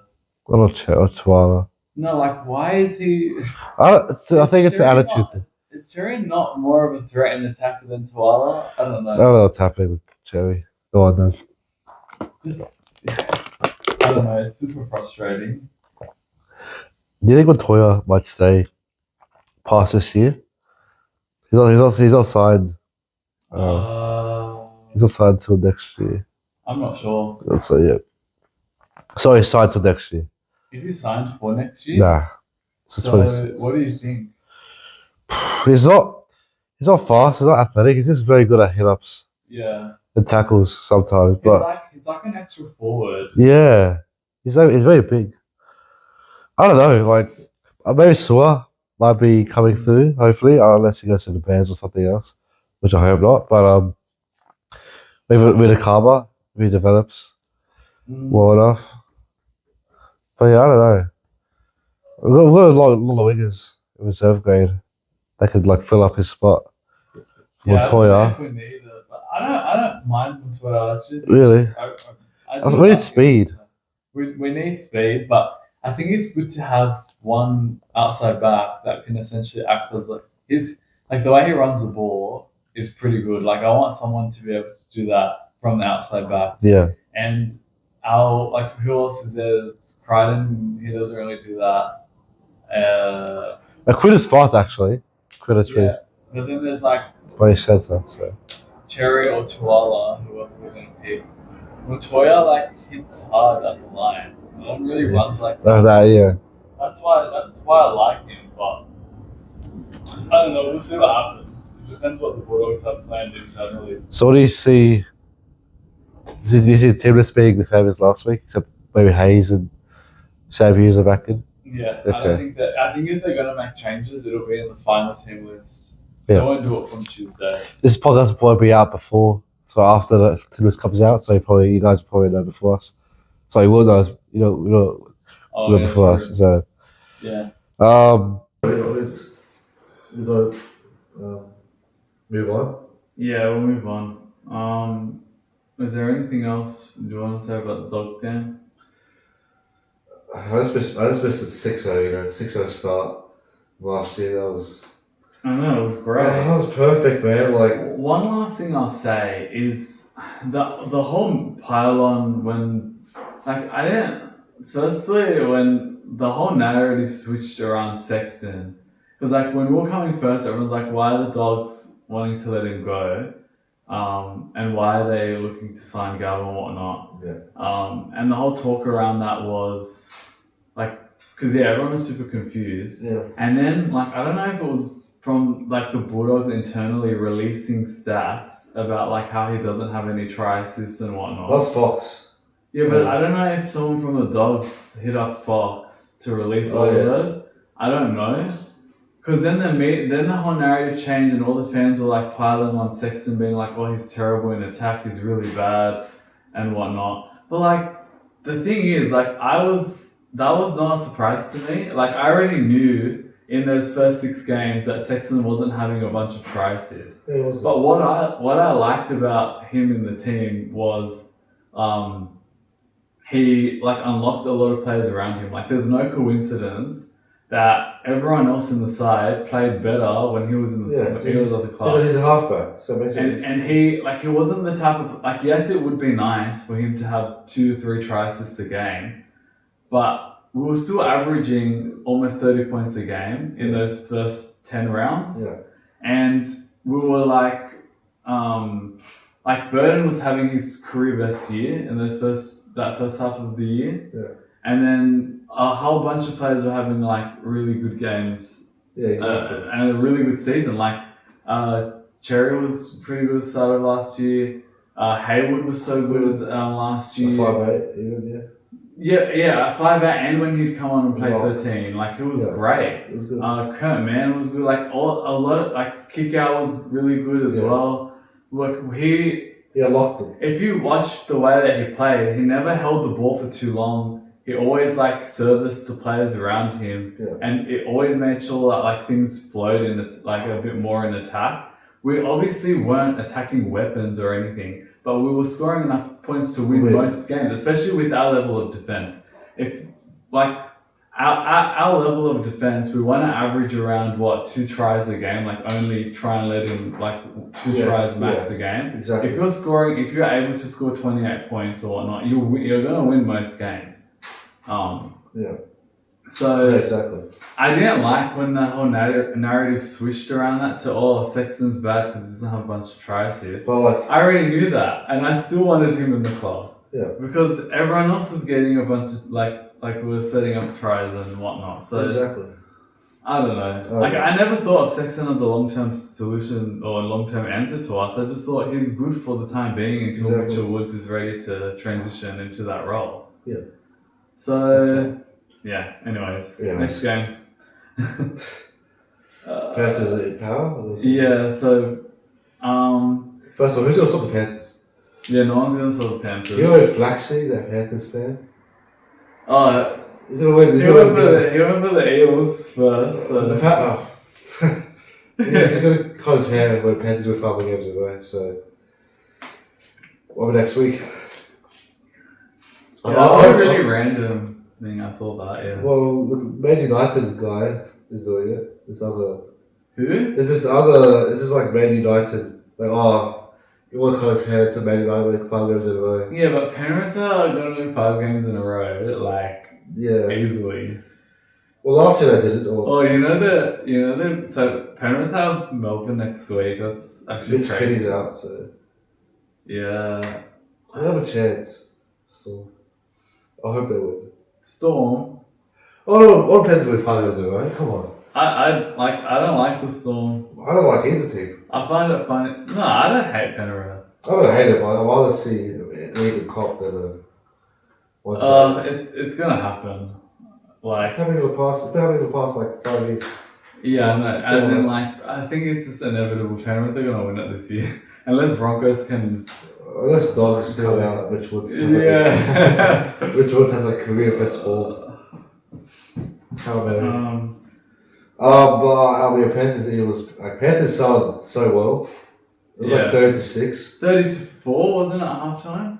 Yeah, 30. Yeah. And then they essentially they won the game in 40 minutes. Not even. Yeah. Yeah, and then they were just like, whatever. And then they let in like 20 points or whatever. But I think it's how domestic players. Did you see all the comments on the Eagles post was like they're actually happy because funny. Yeah, because they're like, oh, we put 20 points. Like that's actually that's nice to actually put on. Yeah, but they like Penrith definitely put the Q in their act. Like if they wanted to keep them to nil, they could have. Yeah, well, yeah. Like or to 4, whatever. But yeah, I actually don't think Para they're gonna struggle this year. I think Yogi's out for like 8 weeks. Yeah. So.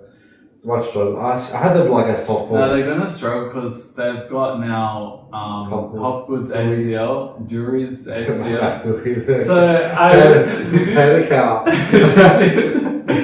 you see how I replied to? What did you reply to it? So because as soon as that happened, I was like, oh no, what's gonna happen to Matt Drury fan page? So then he commented no, not my favorite player. I can't remember what it said. Yeah. And then I had to reply. I was like, sorry, bro. Well, that's best fan account, man. Honestly, it's the most random bit. Why does that? I don't know why that fan page just makes me laugh so much. Because every post about the Eels is just Matt Drury in the comments. Not even just Eels, every other. Everything, yeah. So whoever that is, just keep doing it. I think just keep going. 12 months. You should make it'll be worth it when he returns. You should make a fan account for Gavin. Oh my god. Yeah. I'm still, every week I go into the Bulldogs game and I literally say, is this going to be the game where I can see why we signed him? No. And then I usually... The Manly game was actually pretty close. Yeah. In hindsight, it means nothing. Manly are rubbish. What? I want to see him do that against a good team. The Manly were good until they beat Seibold the week after. Yeah, and then after that they fell off a cliff. Yeah. Anyways, Matt Drury. Back to Matt Drury.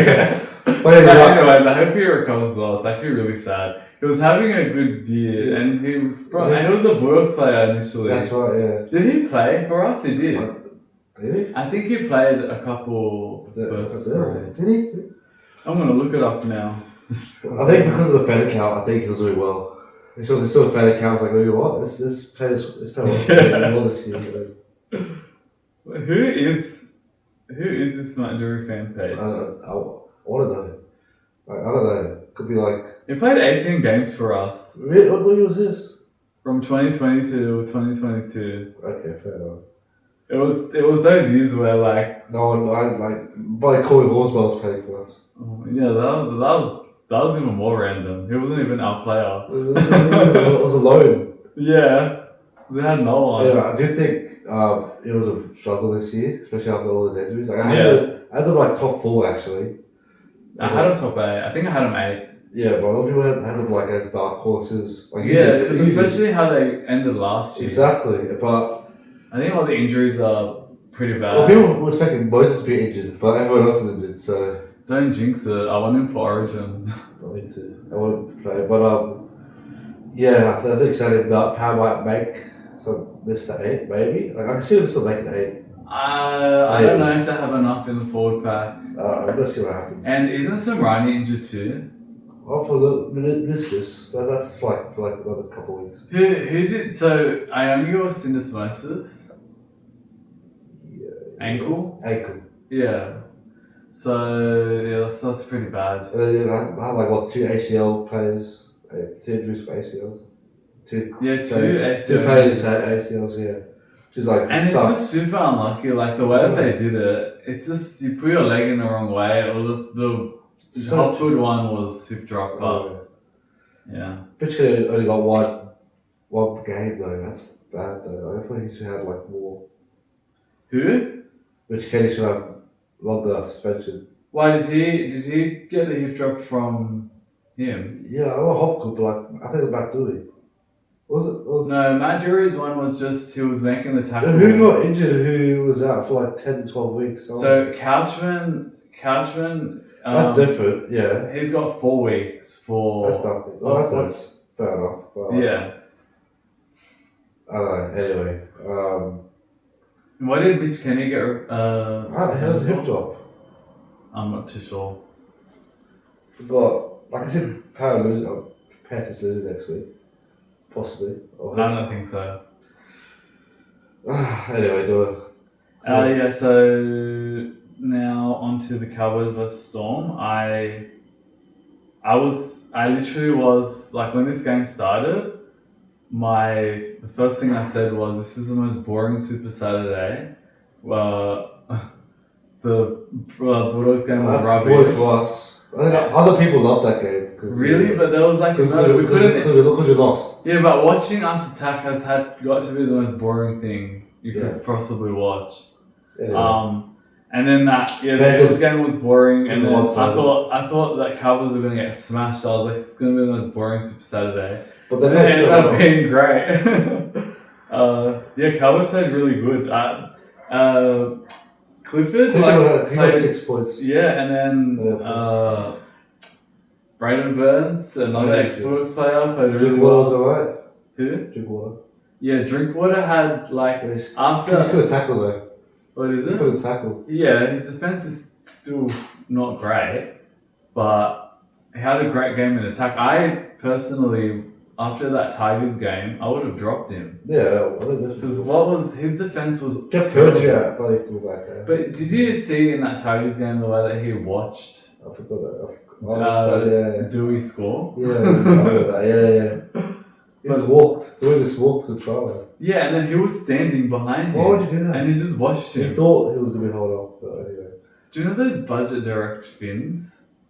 Yeah, well, I really want one.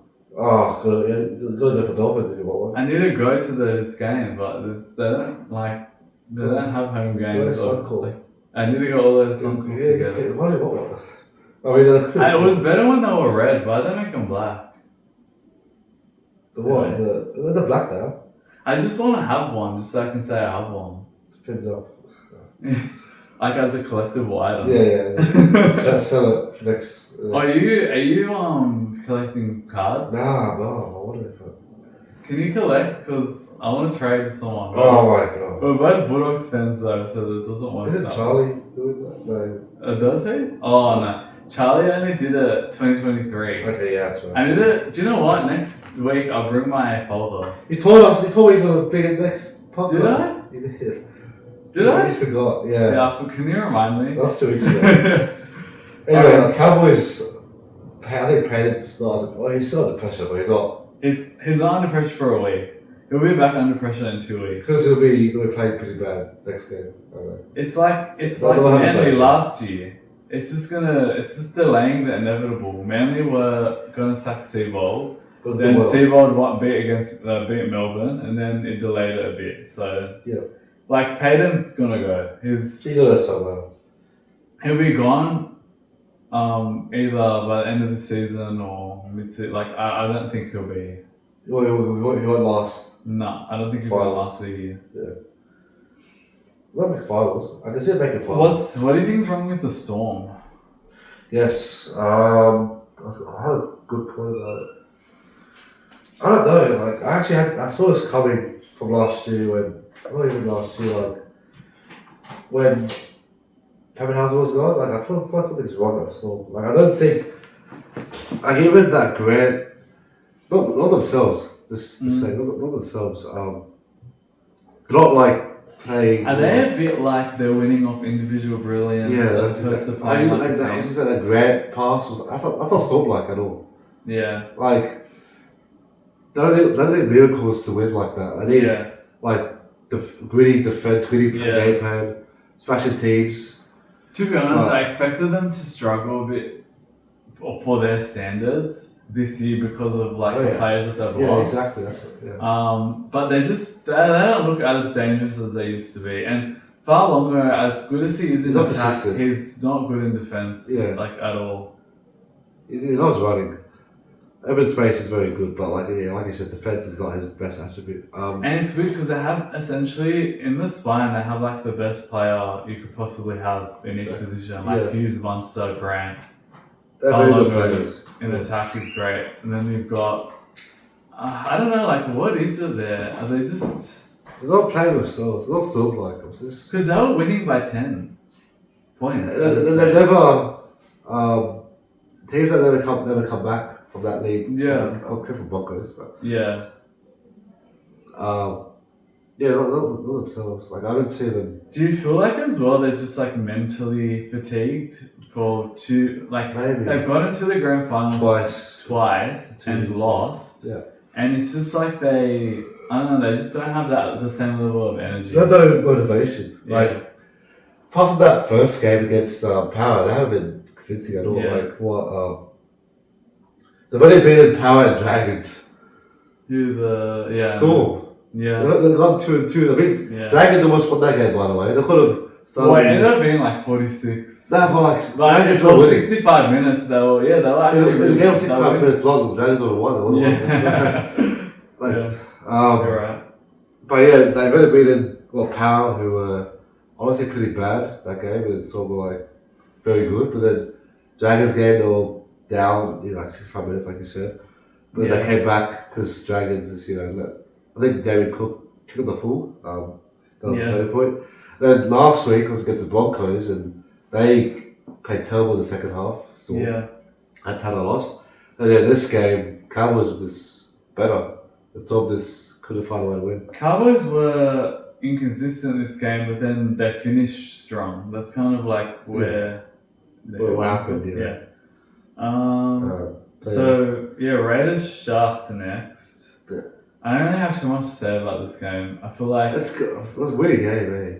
So it went like it was trap for a bit. Yeah, but then sort of Sharks came in.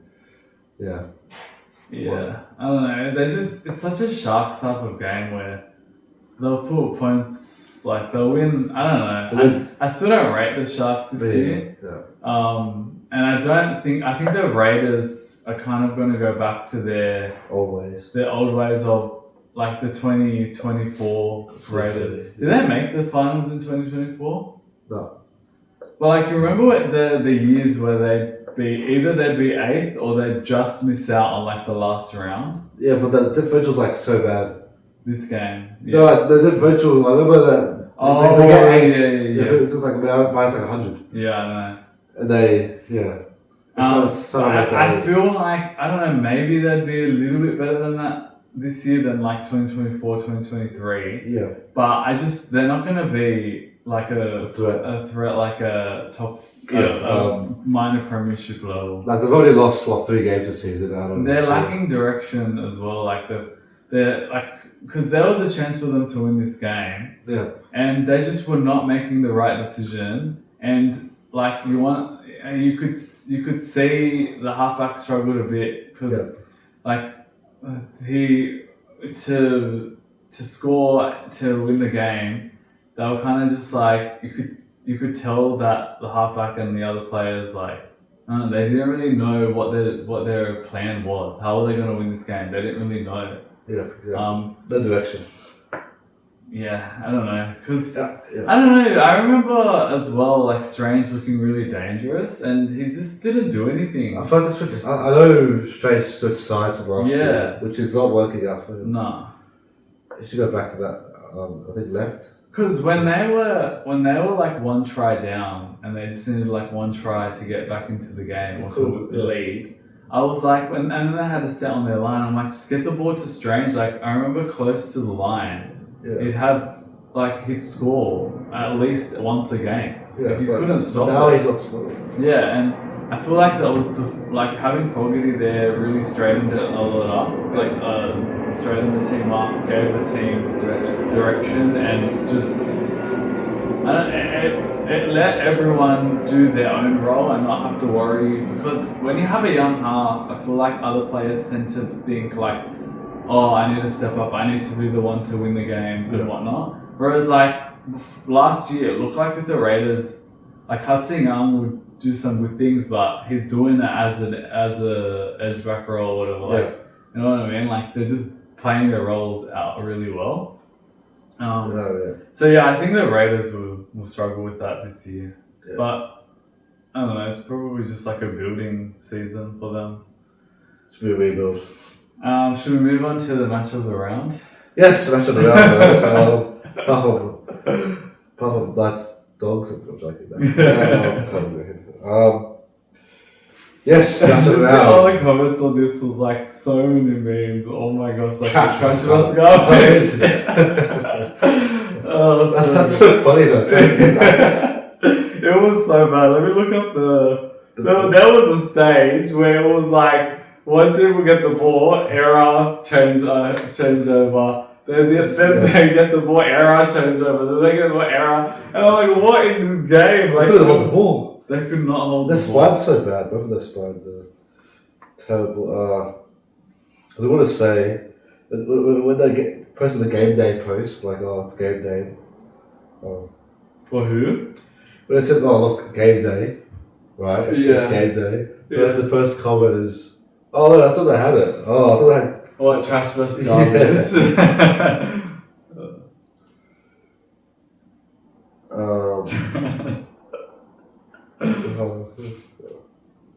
Sorry, guys, this is probably one of the best games of all time. How on earth did Dragons end which? Yeah, it was spamming the chat. Or like Hypernova says dying it. Yeah. The memes are so good, honestly. 608.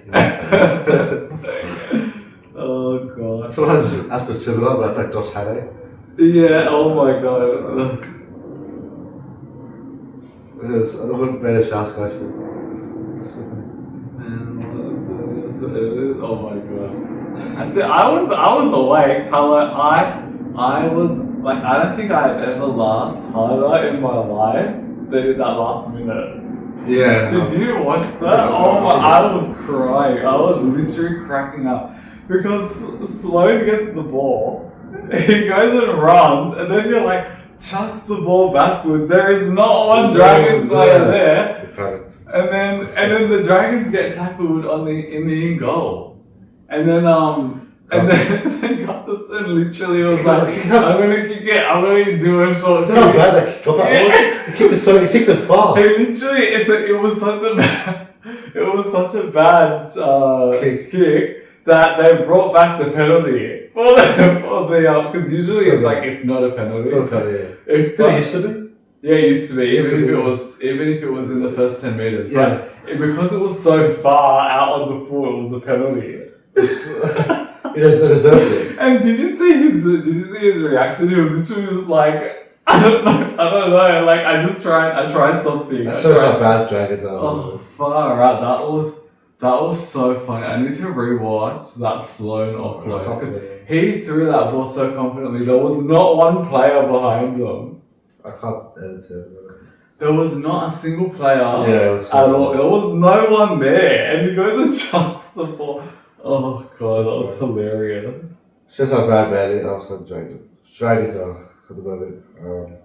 But like the Titans weren't good either. They're both they were pretty bad. Titans won with a lower completion rate. What was it? It was 73% and Dragons was 78%. Dragons had 51% possession. So they had 1% or 2% more possession and they lost the game. Let me have a look at errors. 11 to 13, so Titans had more errors. and they won the game. They just that try though was very nice, to be honest. Which one? The last time was try. How do you say his name? Arama How? How can you say it? Is that how you say it? How? Oh my god. Is it how? I think it's how. I was so looking about that last try was really good. Like it was short ball for Campbell, I think. Yeah, well, he made the line break. But he stepped. And then he made the line break and like you'd think that he would pass. Well, to be honest, it was pretty bad defense from Gutho because he committed to who was next to him? Campbell? Yeah. He committed to Campbell before like super early. It made it very easy for him to make that decision to just dummy and keep running. Exactly. That was a nice try, but I don't know. I think Titans are still going to struggle for sure this season. Yeah. They might come second last because of this game. So that game decided to spin. Yeah, that's what I say. It's around 4. So still talking about Dragons? Yeah, so with the Dragons, how do you fix the Dragons? I do want to say, I don't want to mention. Yeah. In 05, Dragons are the 04. Oh my god. Yeah. They lost 4 games that year after that. Okay, I don't know. So they got second. Who's going to fix the Dragons? I think they'll fix themselves. I think they got second. Alright. I'm joking. Okay, no, I think Flanagan's signed for like another 2 years after that. He got extended, I think, last year. Yeah, he got extended. So why would they extend him last year? They came third last. I think it was before they were bad. Yeah, because they actually doing pretty well last year. Then they fell off a cliff. So I don't know. They fell off a cliff at the end of last. They fell off a cliff his first year as well, and then they fell off a cliff last year. So they don't end season strong. And then if they're gonna get worse, what's gonna is that possible? Win this season. Everyone's saying they might be the first team to not win one game. Since like the university, buddy, like 19. Do you know what's so weird? I don't tip, but I was saying like Dragons to beat the Me too. No, the Eels. I thought Eels. You thought Dragons? I thought Dragons can beat the Eels because I thought the Dragons for majority of games had better defense, and I thought defense wins games. And Para's defense was really bad. Yeah, it's been really bad all season. Yeah. So I thought Dragons should score enough points, and I think the Eels would just let in too many tries. So they should have won that Eels game as well. Like the Eels weren't good in that game. I was pissed off about the overlap. Oh my god. Oh my! It was like more than once as well. There was one person there out of like 5 players, and buddy, what's that? The forward, the Italian bloke. Who? The Greek forward, the Dragons. I've got his name. Kerr? Not Kerr. That's Josh. Not Josh Kerr. What Italian? No, like what are you talking? Go Timbers. Well, the Dragons. Dragons. This is right now. Yeah. There's like a big nose. Looks like Will Easton. They're on the bench. Did he start? Hamish Stewart? No. Jacob Little? Go up. Leilua, Laurie. This is Sele, Zua. Gula? Huh? Is it Emery Gula? Yeah, Gula, that's right, sorry. Just look Middle Eastern. Maybe a bit. It looks a bit more like. It looks like a zip. Oh my god. Anyway. What did you want to say? No, I'm saying like there was freaking Flanagan passed to Gula, alright, but he wants Gula to pass to 3 other players against 1. Yeah, but then wasn't it Gutherson that had the ball and then he goes and runs infield? No, that was Gula.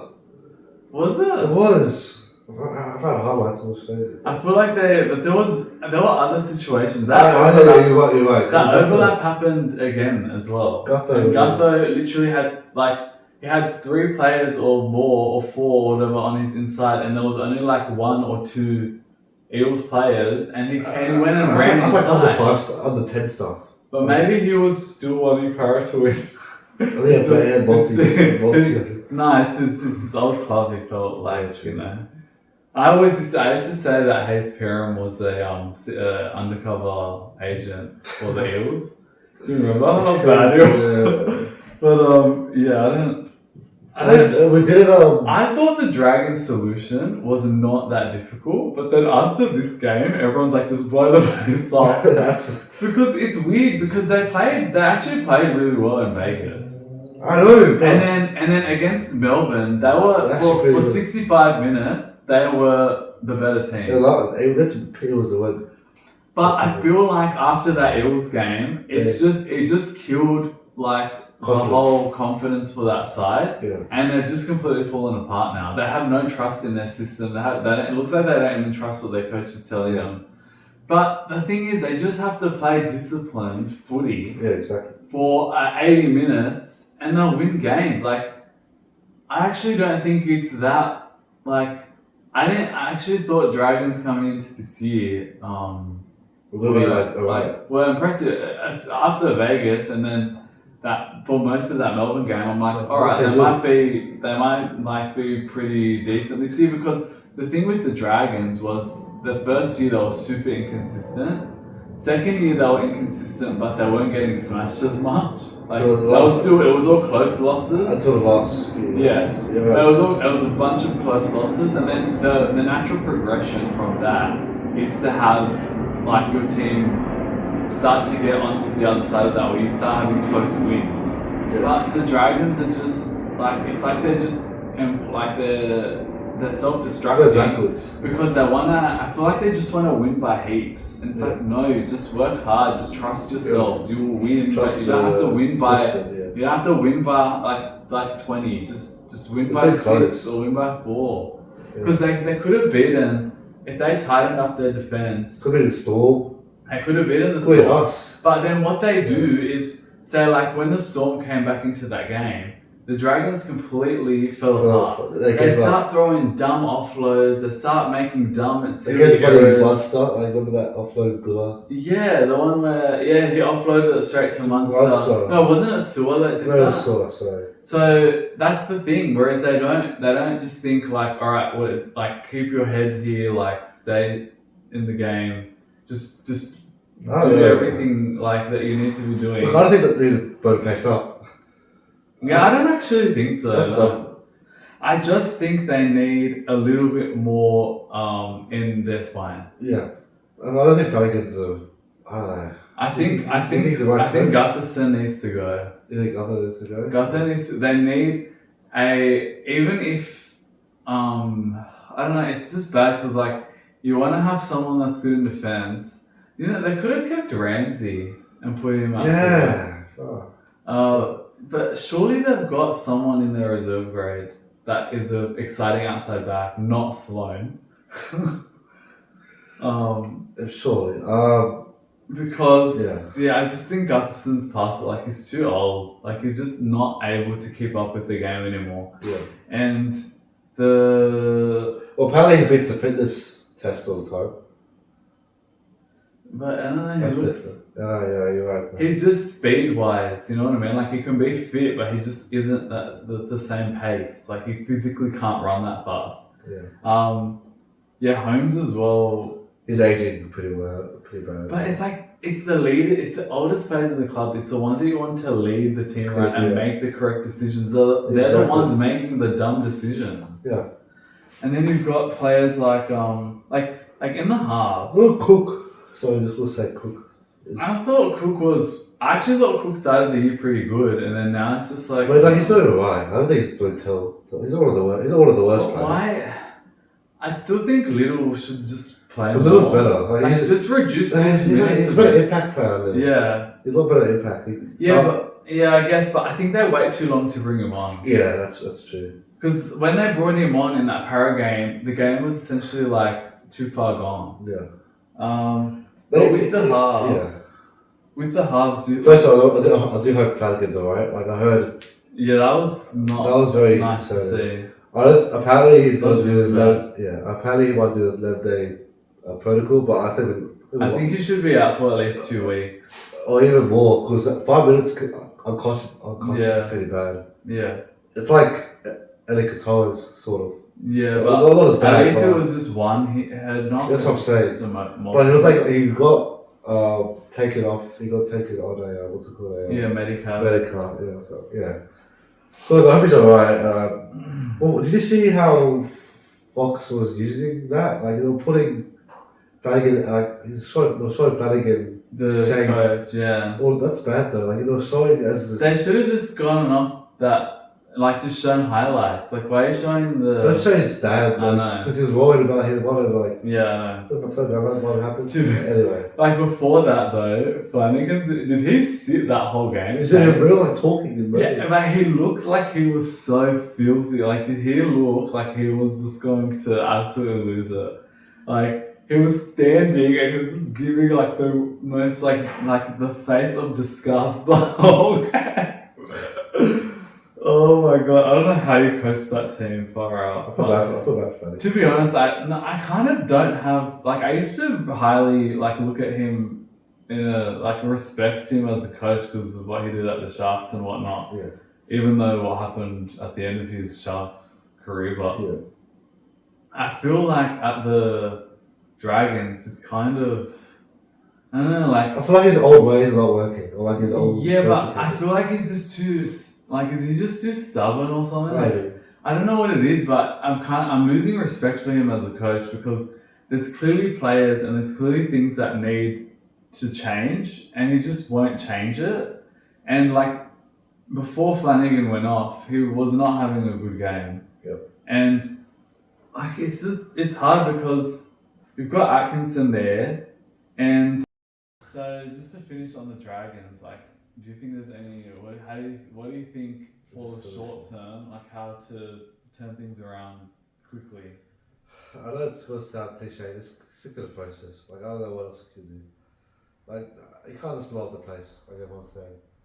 I think yeah, if they just go back to that mindset of like 2-3 rounds ago, yeah, and just play like that super disciplined. The hard thing with the Dragons is they need someone to they need someone that can like be the leader there and that can put that like when the game's in the balance, they need someone to stand up and be like, you're I forgot they got us in that game. But this is what you do, this is how I'm gonna win the game for you kind of thing, and they just don't have that at the moment. So yeah. Exactly. but I think they can still win a few games. Like the way they played against the Dogs, if they played like that against other teams, if they played like that against Para, they would have won. No one, yeah. And the thing is, it's not like their attack is absolutely like Putrid. yeah, it's actually not. pretty good. It's okay. Like it's Well, decent enough. Really good, yeah. It's decent enough, and yeah, I think they can win a few games just by changing their mindset. Yeah. Because with the Dragons, they either need to win by a lot or they just can't. They can't seem to stay motivated to finish the game strong. So that's the last thing I'll say there. So for round 5,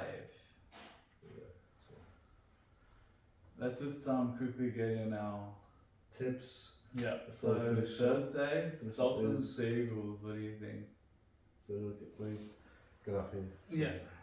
Let me press the. So we do this with that team list all the time. So. Dolphins, Manly. Kevin Forward's first game as a coach. Fed off a loss against the Broncos. I feel like both teams, on a losing streak, especially Manly. Dolphins want to win, try and get the top 8, and get a good string of games going. And while Manly want to win the first game of the season. I'll go with Fins, but I can see Manly getting this crazy win. Because it could happen. It could. Whenever an interim coach comes in, they win. Remember Rick Pollard came in? We lost. Did we win? Our first game was Dragons in Belmont. Remember the Eels? That wasn't his first game. That was the second. Are you sure? Did he come in as interim coach straight away? I think he had to because Barrett. We want to get to Roosters. I'm pretty sure that Belmore game was first. Go check. Against the Dragons, because they say that when the coach gets sacked, the team they don't always win the week after, but they sometimes do. They sometimes do, yeah. I don't think it's gonna happen for Manly. Yeah. I just think Dolphins have a good side and Manly are struggling in the forwards, so surely the Dolphins win. They have so many attacking weapons. Dolphins win, yeah. Anyway. Friday. Go with the gear. Yeah. I'll go with them now, I think. Why? We win this game? How on earth are we going? It's very close. It's very close. But we win this game, so it'll be good. I don't want to say last week for the Dogs, our crowd was putrid. 20,000 is not good, especially for a Saturday. 3 o'clock. 3 o'clock game, people can turn up. And the weather was so good. It was beautiful. It was perfect footy weather, but it is. I wasn't expecting that. And why is it Rabbitohs?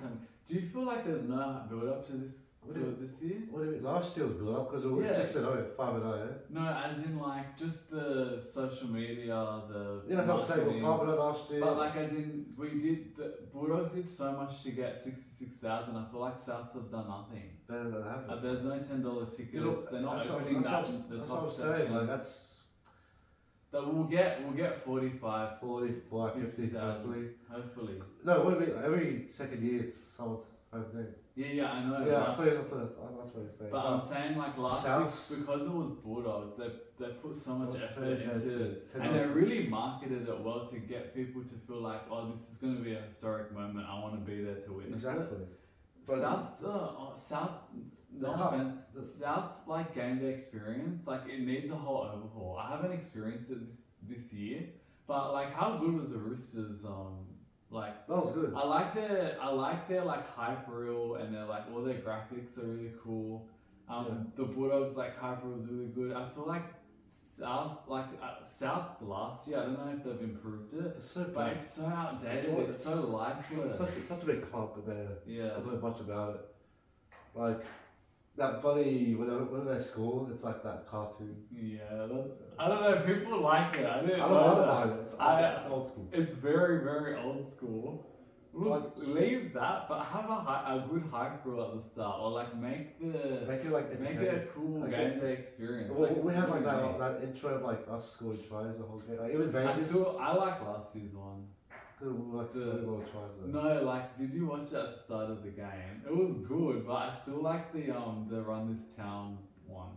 Oh, that would get me so high. What was this is? I don't know what that song is. I don't know it. Well, you're right, yeah. Did you watch it? I did. I was there, yeah. Yeah. Anyway. I think Run This Town's better. Can they just bring back? I saw Winston Neville commented, bring back the inflatable. I know. I told my dad that. Can they bring it back? The thing is, it's really hard to put it back in and. Who cares? Who cares? We've got the money. No, we've got this circle and this. Dog. I don't like it. I don't like the circle. I want the inflatable dog. That was way better. I don't think it's gonna come back. That was good. That was good. I used to love that. And then they'd run out to all of the lights. Can we just do it once? Just do it once. I want to experience. Because I still remember that feeling of when they'd so 2011, we were pretty bad that year. We weren't great. And the crowds were so dead. But when all of the lights would start and then the players would run out, I'd always get so hyped for it. In 2012 when we started, Yeah, we actually were good. Anyway, who are you tipping for this game? We haven't even spoken about the actual teams. We're just talking about the stadium. Look, Rabbitohs off a bye. They just beat Tigers, and Tigers have been looking alright.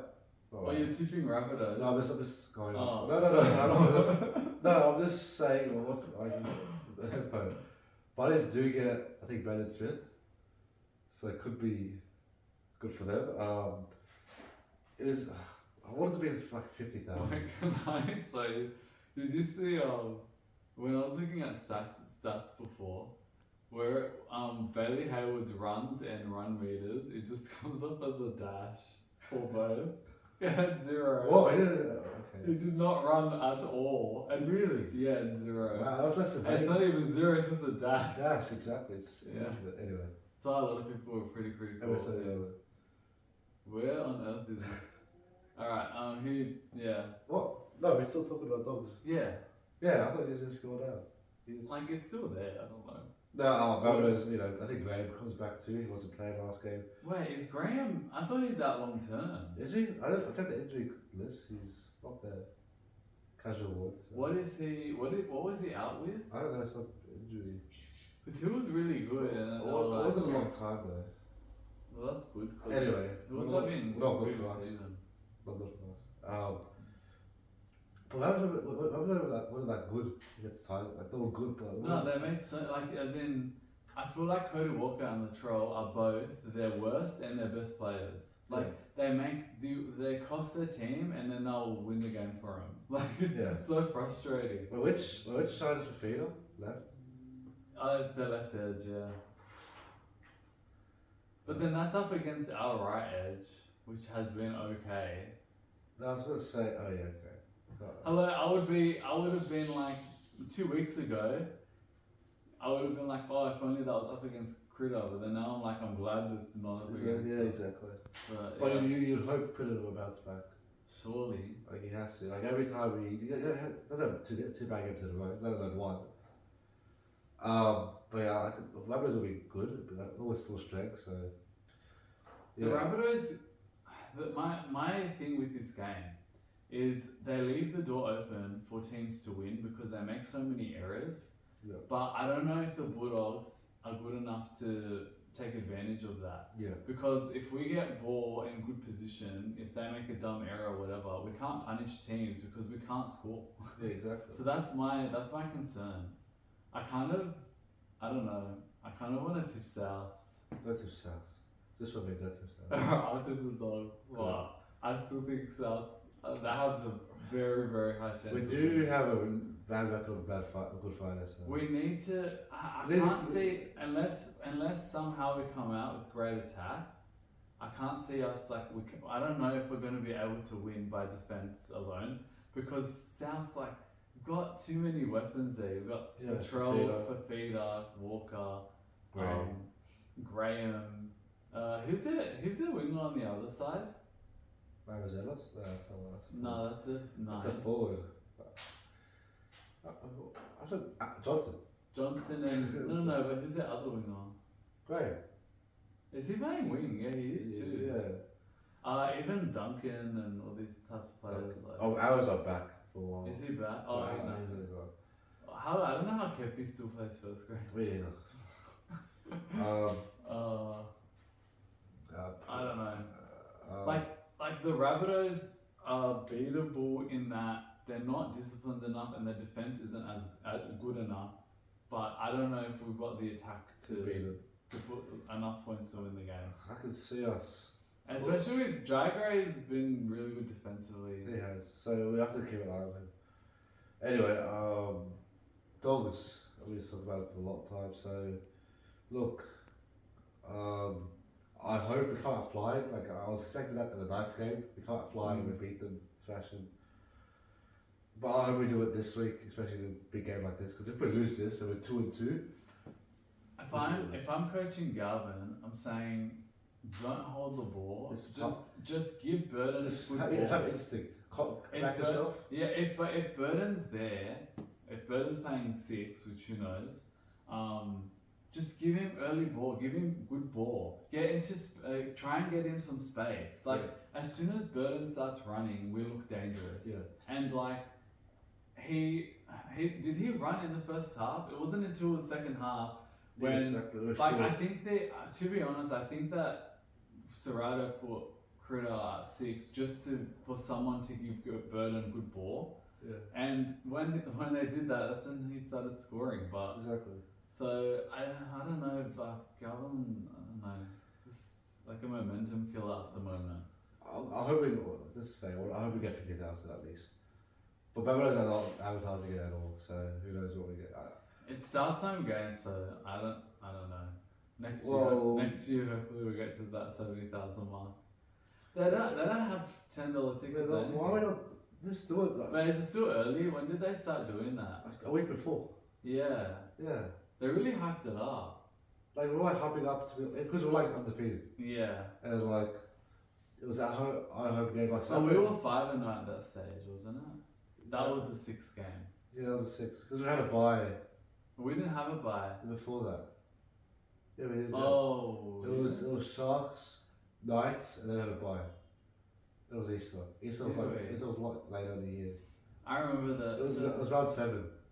Yeah, like a year ago we beat the Knights 20-0. To be honest, we were up 2-0 in that first half. When?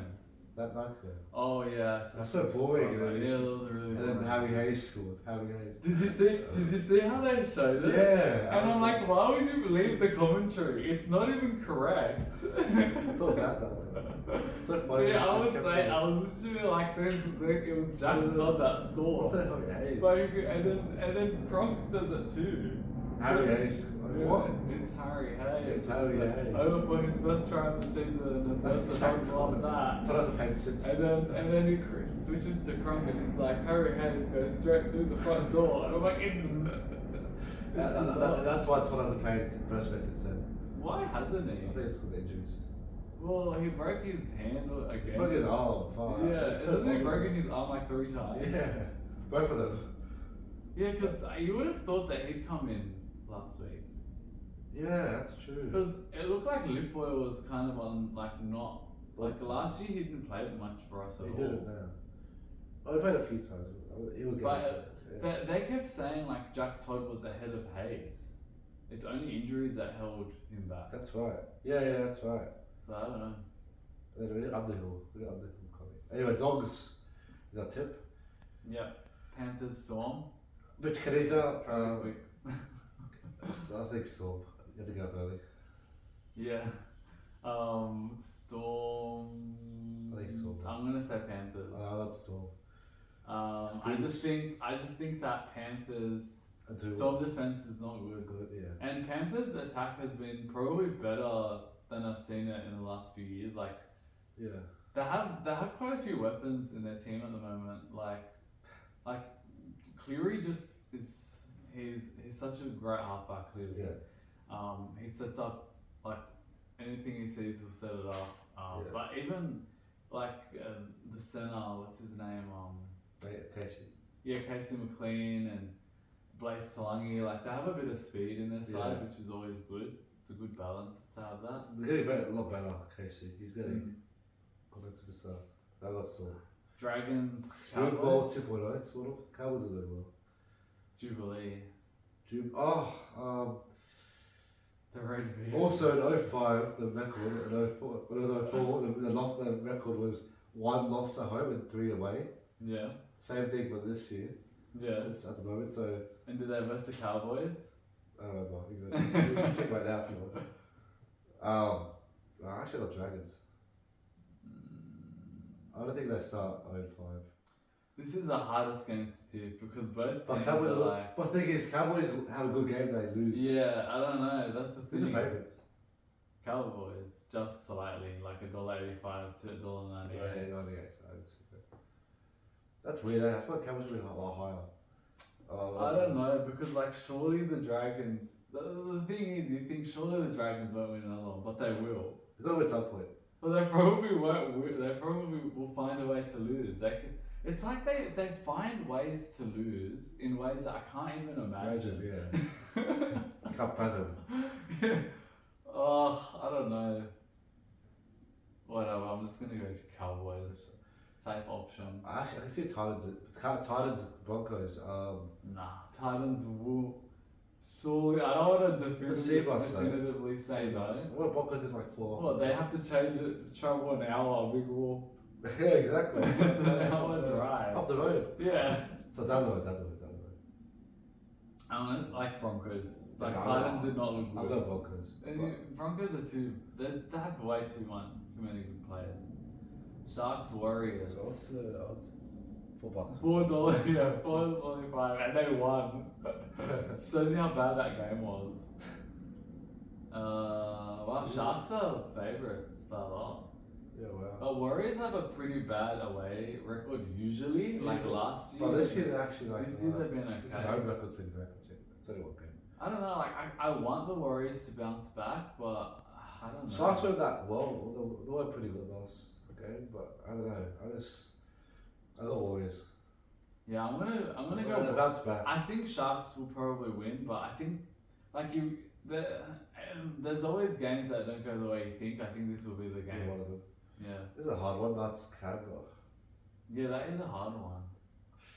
Canberra. Oh my, Knights are $2.30. Yeah, I know, because And- Canberra's like. But it's in Newcastle. Yeah, that's what I'm saying. Why? They haven't won at Newcastle like in a year or something like that. Pretty bad record because they haven't won a home game this year because they've only played one home game against the Warriors, which I lost. And last year they didn't win. Yeah, but like the Raiders, Yeah, I know, it's weird. they were not great. Yeah, just beat us. And the Knights were like really good. It makes no sense. Hold on. We beat Canberra, but the Knights beat us. So how does that make sense? Yeah, but Yeah. do you think it's because like Raiders have their like they've got weeks? Probably is in back in because he didn't play last week. But I do think Raiders can win, like just like Savage weeks. Yeah. All these players, but I don't know, like, 'cause that's the thing, like, everyone's kind of looking at the Knights without Brown and Ponga. Yeah, exactly. Like, But I don't know. yeah. Well, who are you tipping?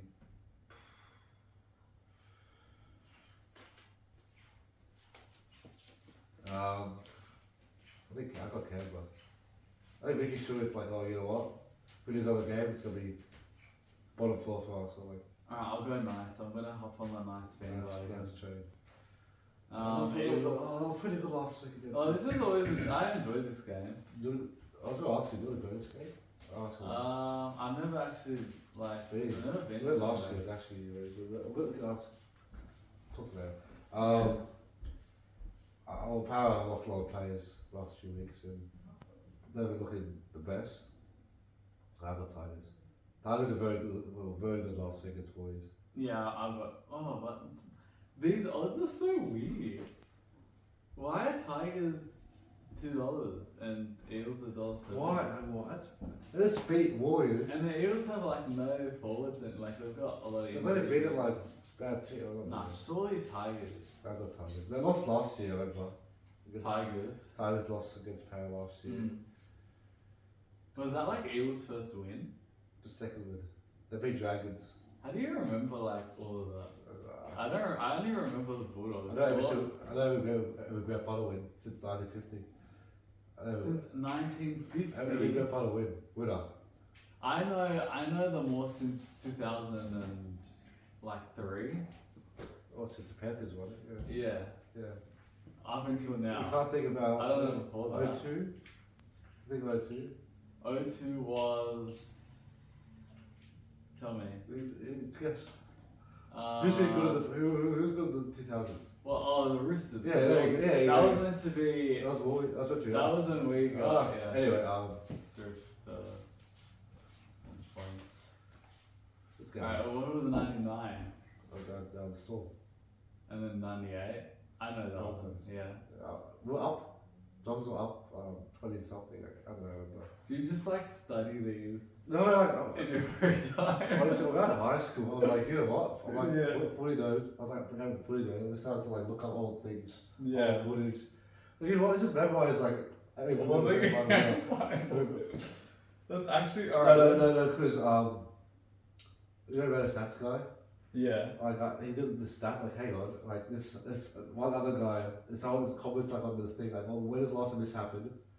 And I would go for every single draw since 1908, every single game, just like try to find that stat. Oh my god. So, for example, I try to find. Let's just do the cover. I mean, I can talk about. You know, I'll leave this in. So, I try to see like teams who have started the season like undefeated, like 6-0, and who have missed finals. So, the only teams that have done that is the Broncos in 1988 and the Cowboys in 07, 06. But it's very different in the NRL era. This game was it's good fun, but that was a bad kick anyway.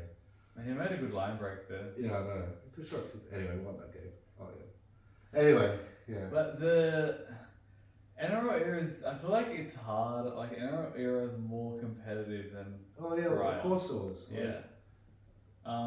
Because back then people. 1995, but didn't the Bulldogs start bad? Like Yeah, well, do you want a story? Do you want a yeah, story about that? No, so we started bad and they all went to a pub and talked together and they won from 5th place. Yeah, so, and then they went. That was the last the team grand done final. that. Yeah, we won against Manly. 16, I think 19 and 6. I don't know. 1995. No, 19 to 6. So scoreline. But then what's there? Is anything special about like any anniversary things to see for us or not? So any Anniversary. Did we do anything in 1996 or 2006? Not. 06 we came second. Yeah, But it wasn't nothing special. no. 1996 was I think Manly won that. 86. Manly won that, yeah. Oh, that was Power. We lost the Power in the grand final. 76? Was that the last para? Yeah. And they had the heritage jersey. They only considered 50. So Oh yeah. Well, I think Para have the worst kit out of every team. I think it's just the colour combination. What are you talking about? That's one of the best jerseys of the year. Yeah. I don't mind that jersey, but I just don't like the colours. Like the blue and the. It's just I don't know. It looks like I don't like the yellow shorts with the yellow. Oh, that combo. Yeah, fair enough. It looks ridiculous to me. Who has the best kit outside of Bulldogs? Like kit as in like jersey, shorts, the whole lot. This guy was good. Was it Intercept? Yeah. That was our bounce back after that horrible Anzac Day game. Yeah, that's pretty bad. Yeah. You never reverse them with Anzac Day again. Yeah. Broncos. Do you know what I'm so petrified for? The Panthers game.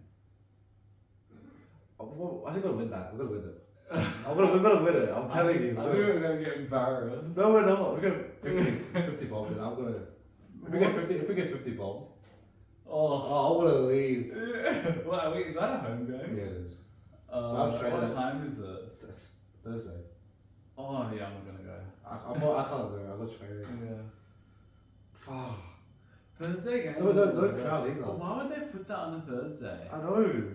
Like that would get a crowd if it wasn't on a decent Thursday. crowd if it were good, yeah. If it wasn't on a Thursday. The wrap it up. Oh my god, that is the worst. So that just sums up the Dragons. I know. This is the tiniest Dragons game last year. That how'd you go? Nah, but I can see us beating Panthers. I don't know. I feel like, do you know what I'm saying? I feel like Ramblers will be like a close win or like a decent win, and then Panthers will be like big favourites. We need to play out of our skin if we're going to beat the Panthers. That's what I'm saying. We were closer to the Panthers last year than we are now. Of course we are. Like that game against them. Our attack's so bad. Fuck. And their attack's I really wanted to beat them last year. Should have scored here. How did he? I feel like he doesn't back himself as much anymore. I think this year he's doing it more. Who knocked it on? I think that was like Vivi, take me back. I want to be this game again. Canberra Dogs. Look at that. And then Bush. He gets tackled, but we end up scoring off that set. Max King scores. Oh, this was funny too. Little. I remember. I was watching this game on my phone at the shops. And Bab couldn't take it. Like he saw. I don't know how he didn't tackle him there. Is there a man like? He's bad defensively. Like he's so bad defensively. He has brain like dumb moments. I don't know. Oh my god, this jersey traumatized me for a bit. We ended up winning this game, but like this guy was pretty good too. Marky Mark. All these comeback games. That's what I was expecting last game, the Knights game. I was expecting us to be like the team like last year when we were like coming back. I think you can't that comeback strategy is just not It's pretty fast, I look a lot too for a forward. Yeah, I know. They're all like so fast, but they can't defend. What happened to Morgan Harper? I don't know, man. Fuck. Talakai ended his NRL career. Yeah. He went to the Eagles and then faded into obscurity. But he was a Bulldogs player at a stage. Yeah. So random. That's right. Think back to the Bulldogs in like 2021. We had such a random team. It was like all reserve grade players. Where's Hayes Perham now? Broncos. He's playing at South London. It's Clay Cup. Yeah. How about there was the game. Do we wrap it up? Yeah. Thanks for watching, guys. We talk football. About what? Stuff. Oh, come on. Thanks for watching, guys. Hope you like and subscribe. Once again, good luck with the tipping, and I hope the Dogs win. Alright, well, yeah, go the Dogs.